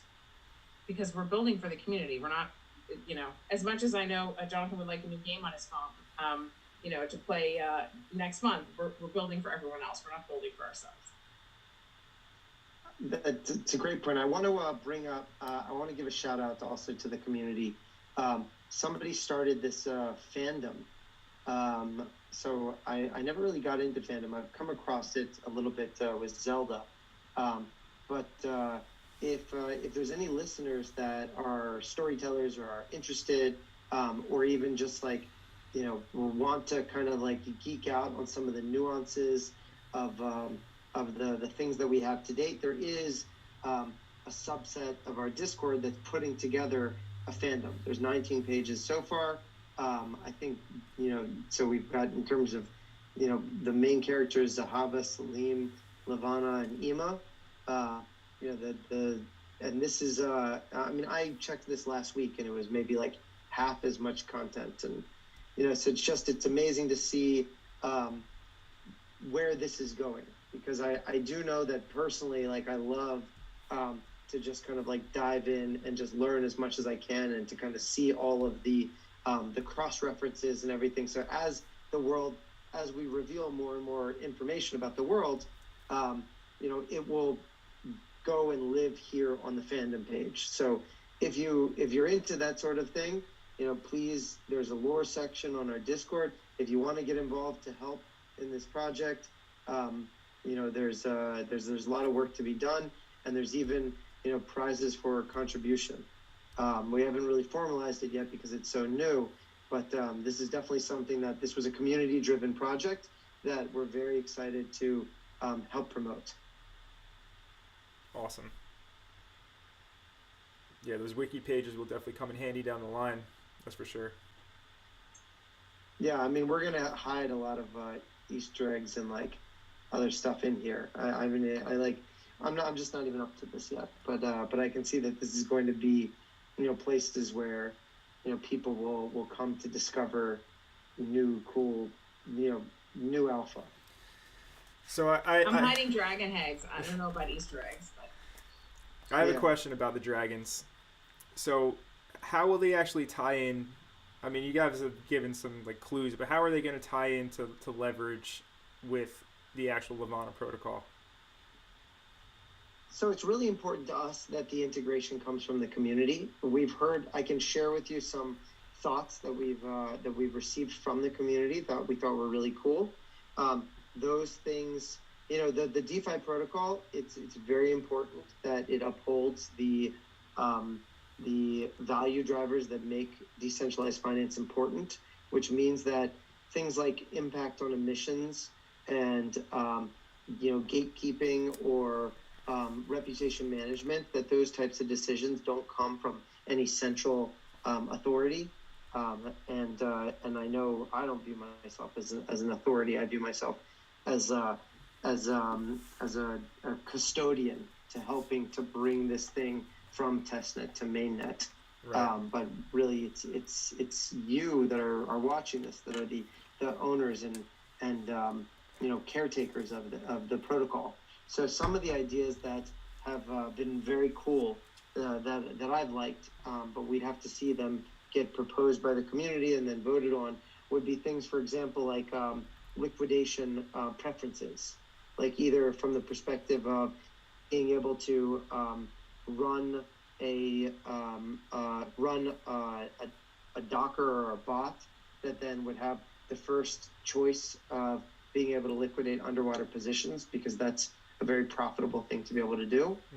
So making sure that there in many cases there's reputation management. It's usually done by whitelisting, but if we can, I personally hate whitelisting, so if there's a way that the dragons could be responsible for liquidating, and then also from a defensive perspective, like let's say that dragons could save you from liquidation, that they gave you an extra 60-minute buffer, that if your position became underwater, and then you could because you were a dragon rider, so then that prevented other people from being able to come and just wipe away your collateral, and that you had the opportunity to just adjust your position or top up your margin.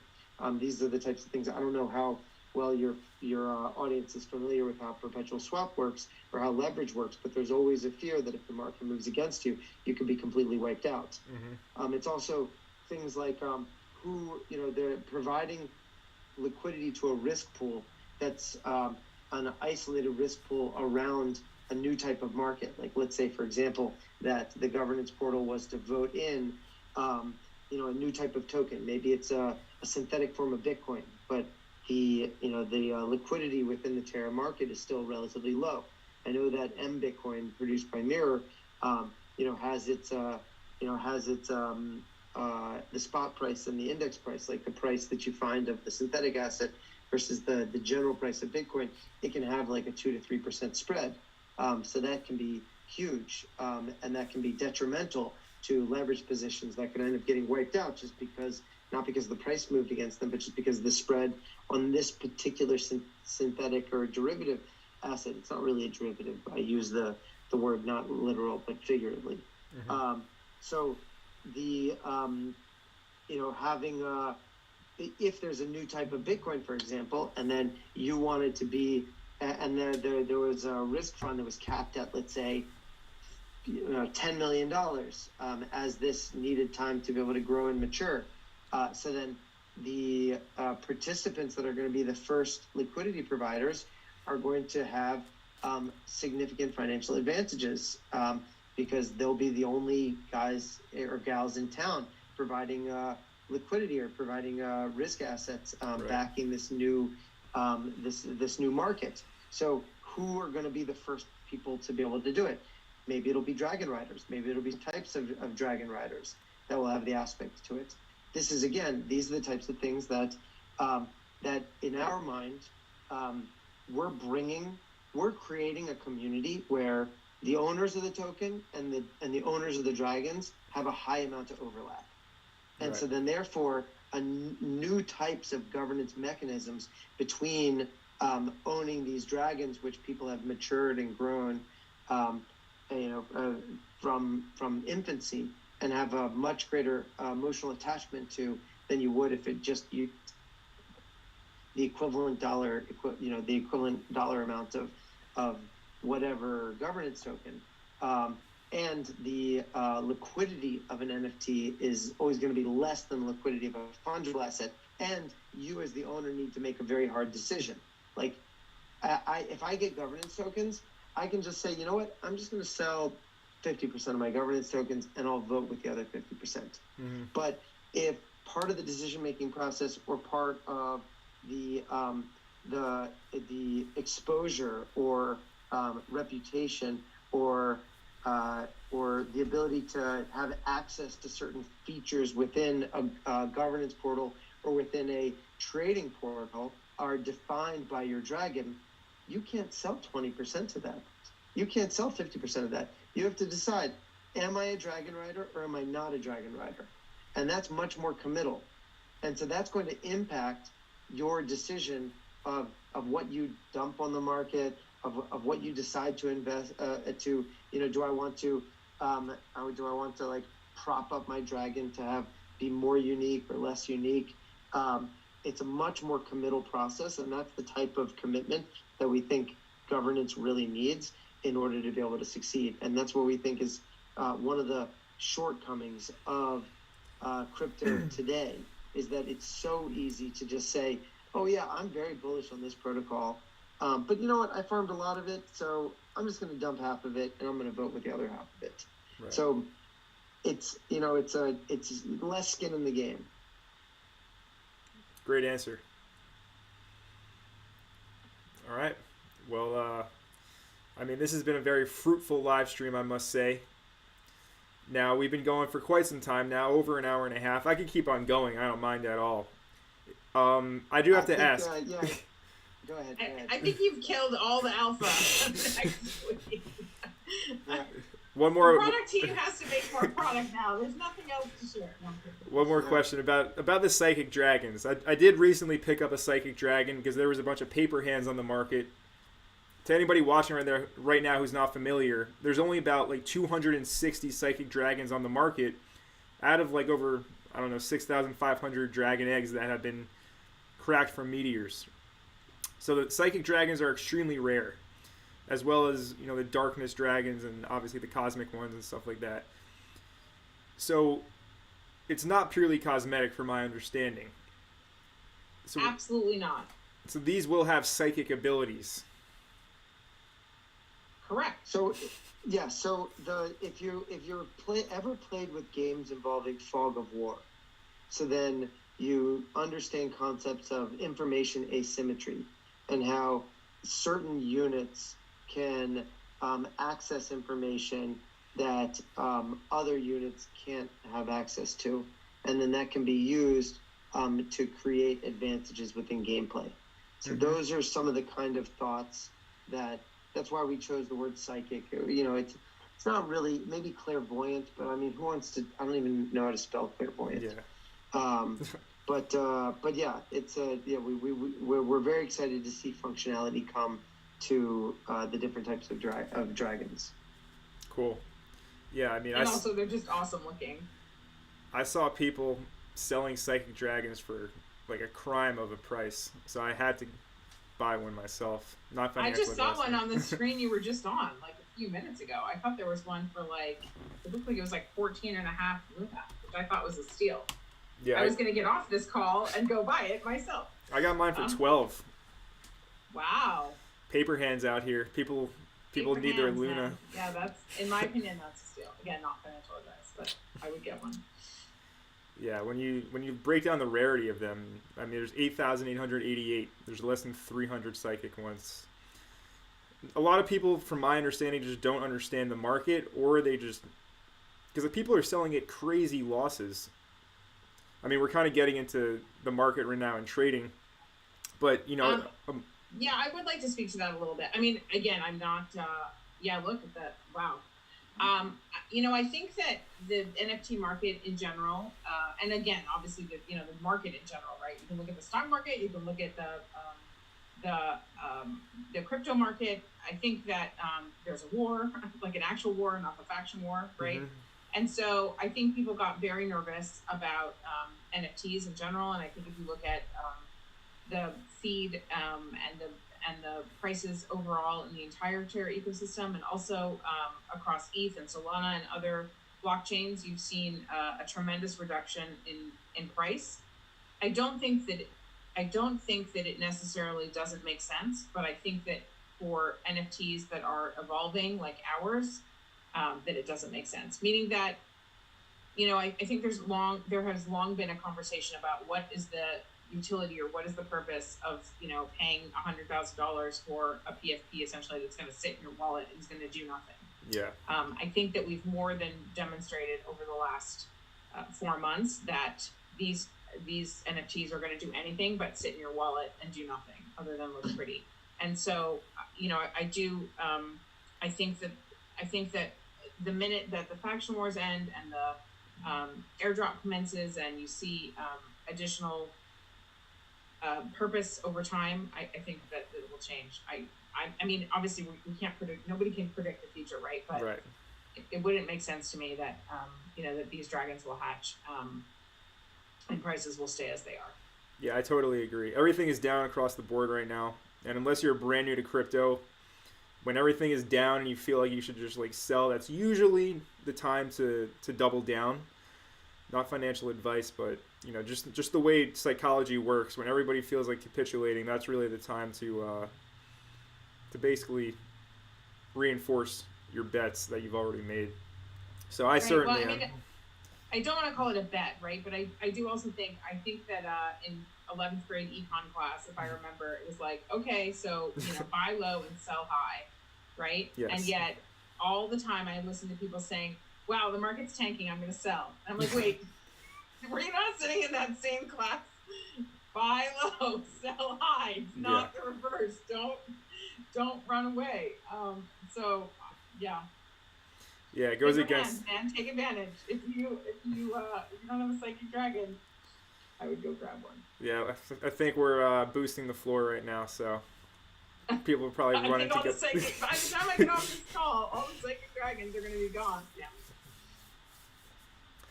No, definitely very interesting stuff here.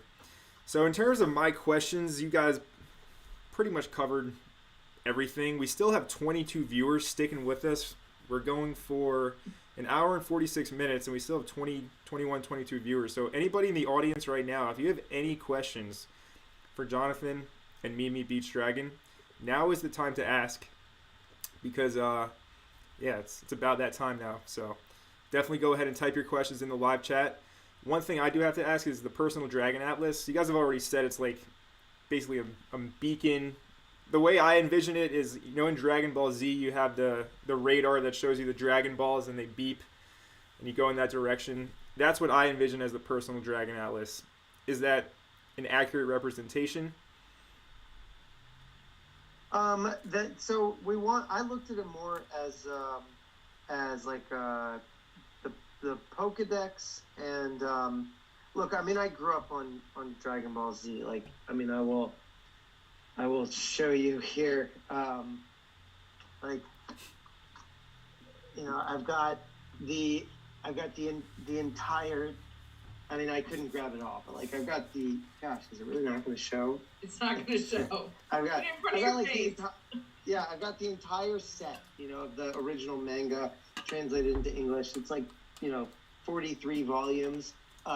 So obviously that played some role into it, but I feel like that.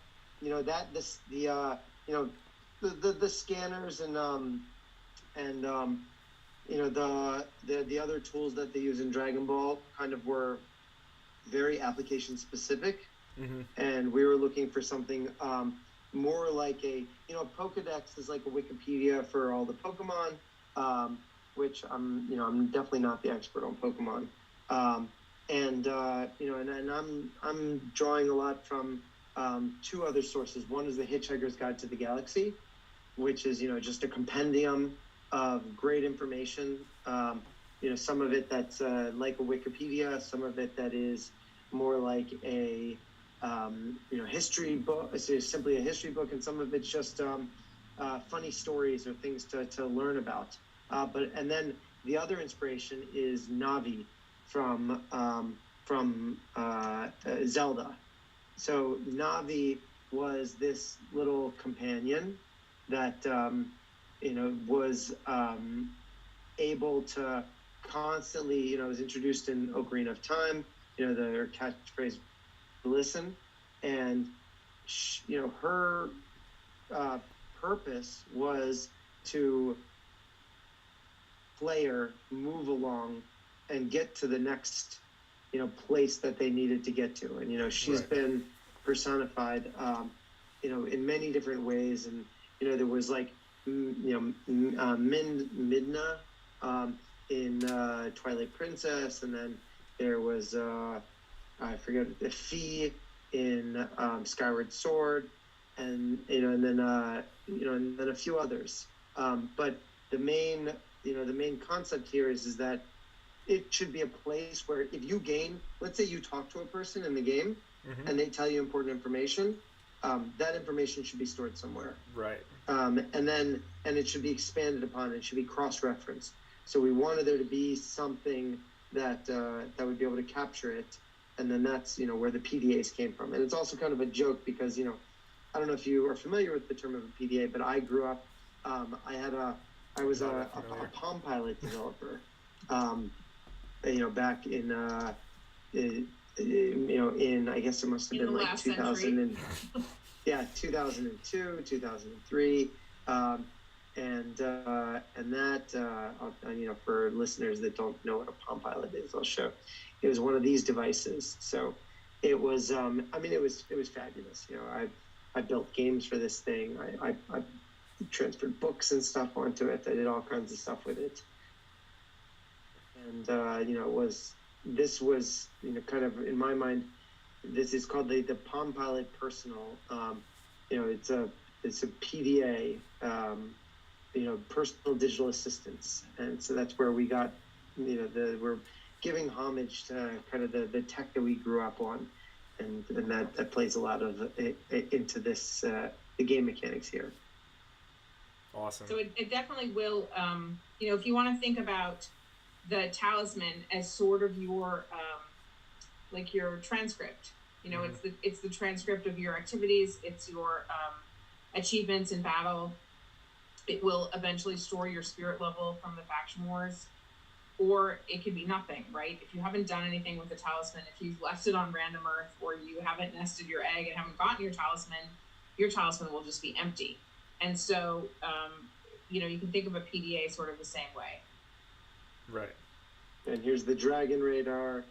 Right, which is why also, if you are not in a faction, you didn't get a PDA for finishing Salim.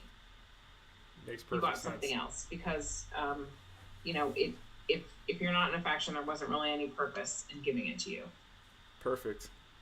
Well, that answers my question. So we do have a question from an audience member, Fluffy, asking, will there be female council avatars? I'm sure there will be, right?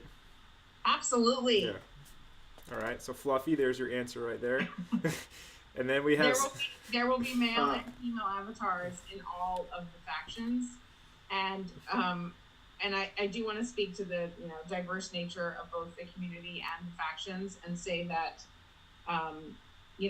we've internally had a lot of debates over these first four characters, and I want to just reiterate that Guardian, people assume that Guardian is male, but I don't know why you would make that assumption because she could be female, and as a female that's the head of product at Levana, I can tell you that it's very important to me. Obviously, we have a female dragon, we have a female heroine. A lot of people forget about that. They forget about Zahava somehow, and they forget about Levana the dragon. She's a female dragon, and we have a female heroine.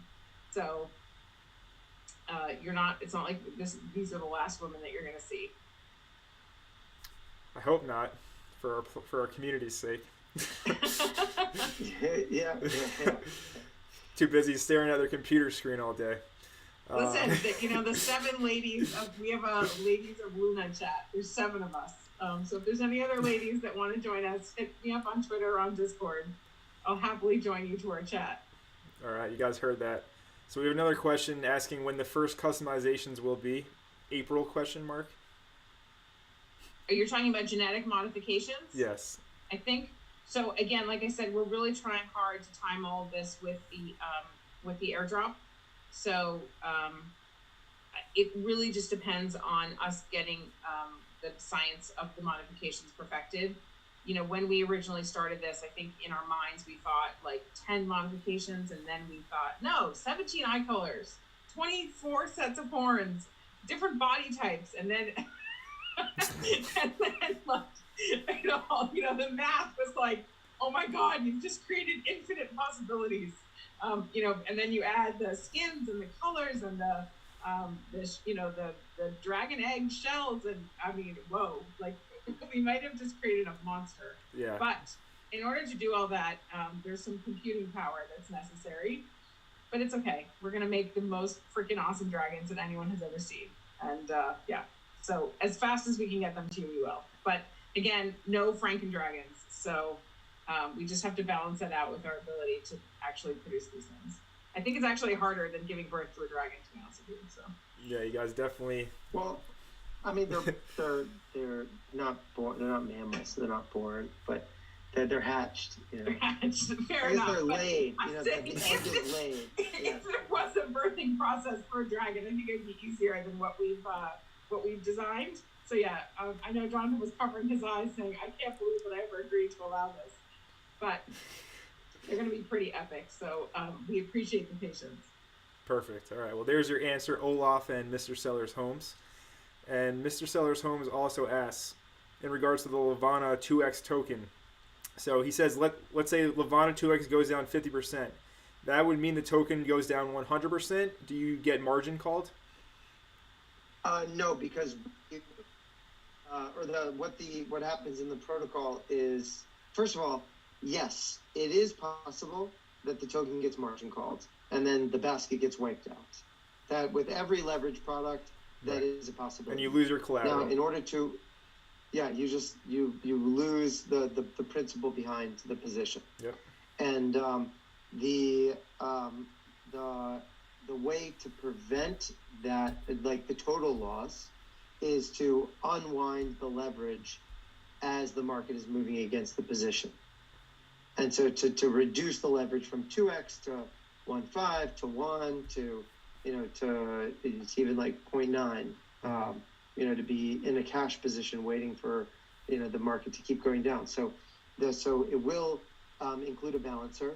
The balancer will be it's funny because from a complexity standpoint, perpetuals is far more complex than Luna 2x, but from a uncharted territory, Luna 2x is a much more novel product. So the process of bringing them both to market is very different. So with Luna 2x, we will put in probably a few $100,000 on mainnet running it to create, let's say, $500,000 worth of Luna 2x, and then have that initially be very tightly controlled, meaning that we might just whitelist addresses that are allowed to trade it, that are allowed to mint it or burn it, and allowed to call rebalancing, and then we'll let that run and see if we can catch major market moves, especially major market moves in the downward direction, and then prove that the rebalancing created favorable outcomes for the limited amount of participants. And then through these kind of trials by fire, which, hopefully, we would rather lose our own money than lose any of the users' money. And so until we are very confident of the performance of just the team's, either the protocol's funds, some of the funds that were raised in the initial meteor shower, and just personal capital, which is those will kind of go into building the basket initially. So until there's a lot of confidence for the product from that perspective, we want the community to have limited exposure, and we think that that's just the responsible thing to do. It might not be the very kind of degen thing to do, but again, we're in this for the long run, and we don't want a bunch of retail people having their first experience working with leverage and then getting wrecked. I'll tell you a personal horror story. Please do. I'm not going to say when, but so it was recent. No, not recently. Okay. But when I first got to BitMEX, which is a leverage trading platform, I think I put a Bitcoin on there. Maybe I put 2 Bitcoin on there. Now, a Bitcoin didn't mean the same thing back then as what it means today. But I basically just watched just myself, just trying to learn about, about leverage, and just got wrecked. And now if I think like the amount of money that I lost playing on BitMEX, like as opposed to if I just hodled those Bitcoins. Yeah. I mean, it's the quantity of money that like I don't want to tell my wife about. Right. And so I don't want to be like building a product. I'm so glad that you shared that on YouTube. Wow. Yeah. Right. Well, I mean, yeah. Continue, please. Yeah. And look, if she makes it to 2 hours into one of my random podcasts, good for her. Yeah. But yeah. As a trader, I have to say, like, that's how you learn. I mean, it's trial by fire. I've lost a lot leverage trading, but I stuck with it, and now, I'm a highly profitable trader. So it takes time to learn leverage and trading in general. So, I mean, that's just the nature of the beast with leverage. You have to stick with it. And the ones that can actually stick with it and make it to the other side are the ones that are extremely successful. So that's Absolutely. just the game. Look, leverage is, and that's why leverage is a dragon. It can be the best thing that ever happened to you. One bite. Exactly. Thank you for sharing that story, though. I appreciate the honesty. Yeah, I also think people keep asking, when leverage, when Luna 2X, when Luna 2X? And it's hard to say, we're building this incredible, amazing thing for you, but we don't want to let you use it yet. Like, let us wreck ourselves first. Let us, really test it out and run it through its paces so that we can ensure that we're not, essentially unleashing a dragon on you, right? That would be, for us, that's a horror story. That's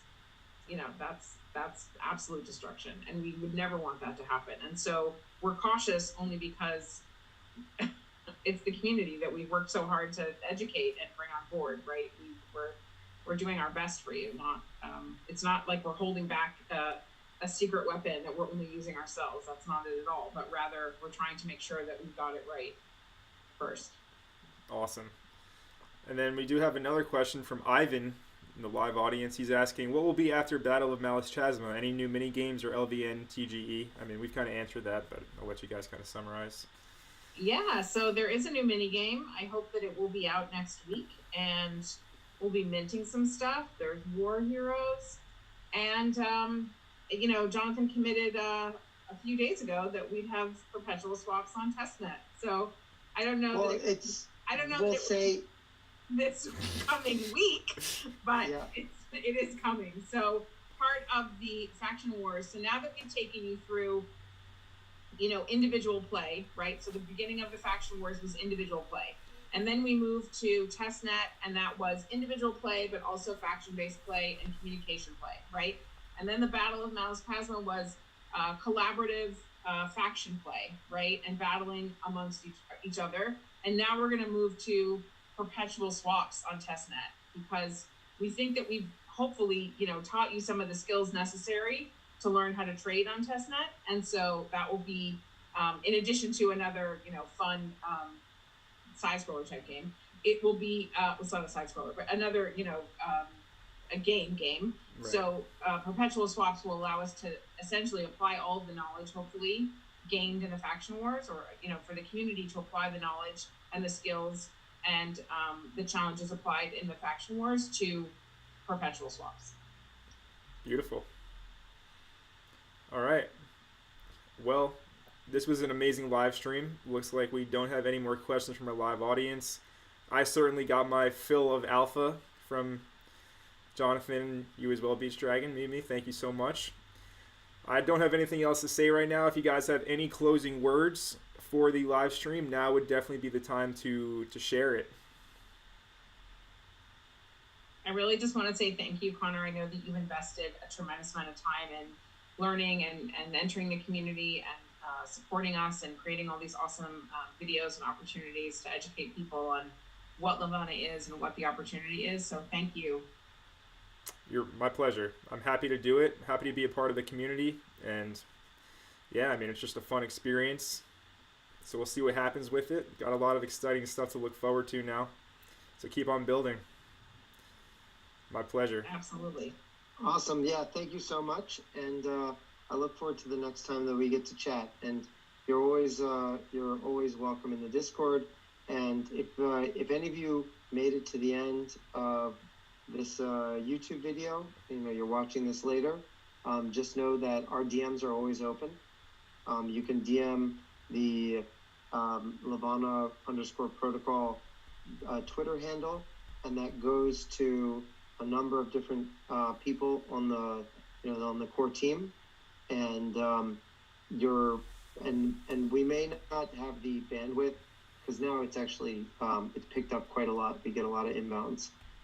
We might not have the bandwidth to read your message and respond to it immediately, but that is a high priority to us. So if you want to get involved, if you think that you have something to add, if you are a storyteller, if you're a game designer, if you do any type of visuals, 2D, 3D, if you do QA, if you're a finance guy or gal, if you think you can contribute in any way, please just reach out, because we without the community we're nothing, and we need lots of help. Awesome. All right, you guys heard that. DM Levana Protocol on Twitter. Get in touch with them and make something happen. But I want to thank everybody for joining us on this live stream. Thank you, Jonathan. Thank you, Mimi, for your time. We'll see each other again soon, I'm sure, on another edition of a Crypto Empire Levana Dragons live stream. But yeah, you guys have a fantastic night. I'm pretty sure it's getting kind of late over on your side of the world, so I don't want to keep you too long. So we're going to go ahead and end the stream. See all you guys later, and thank you for attending.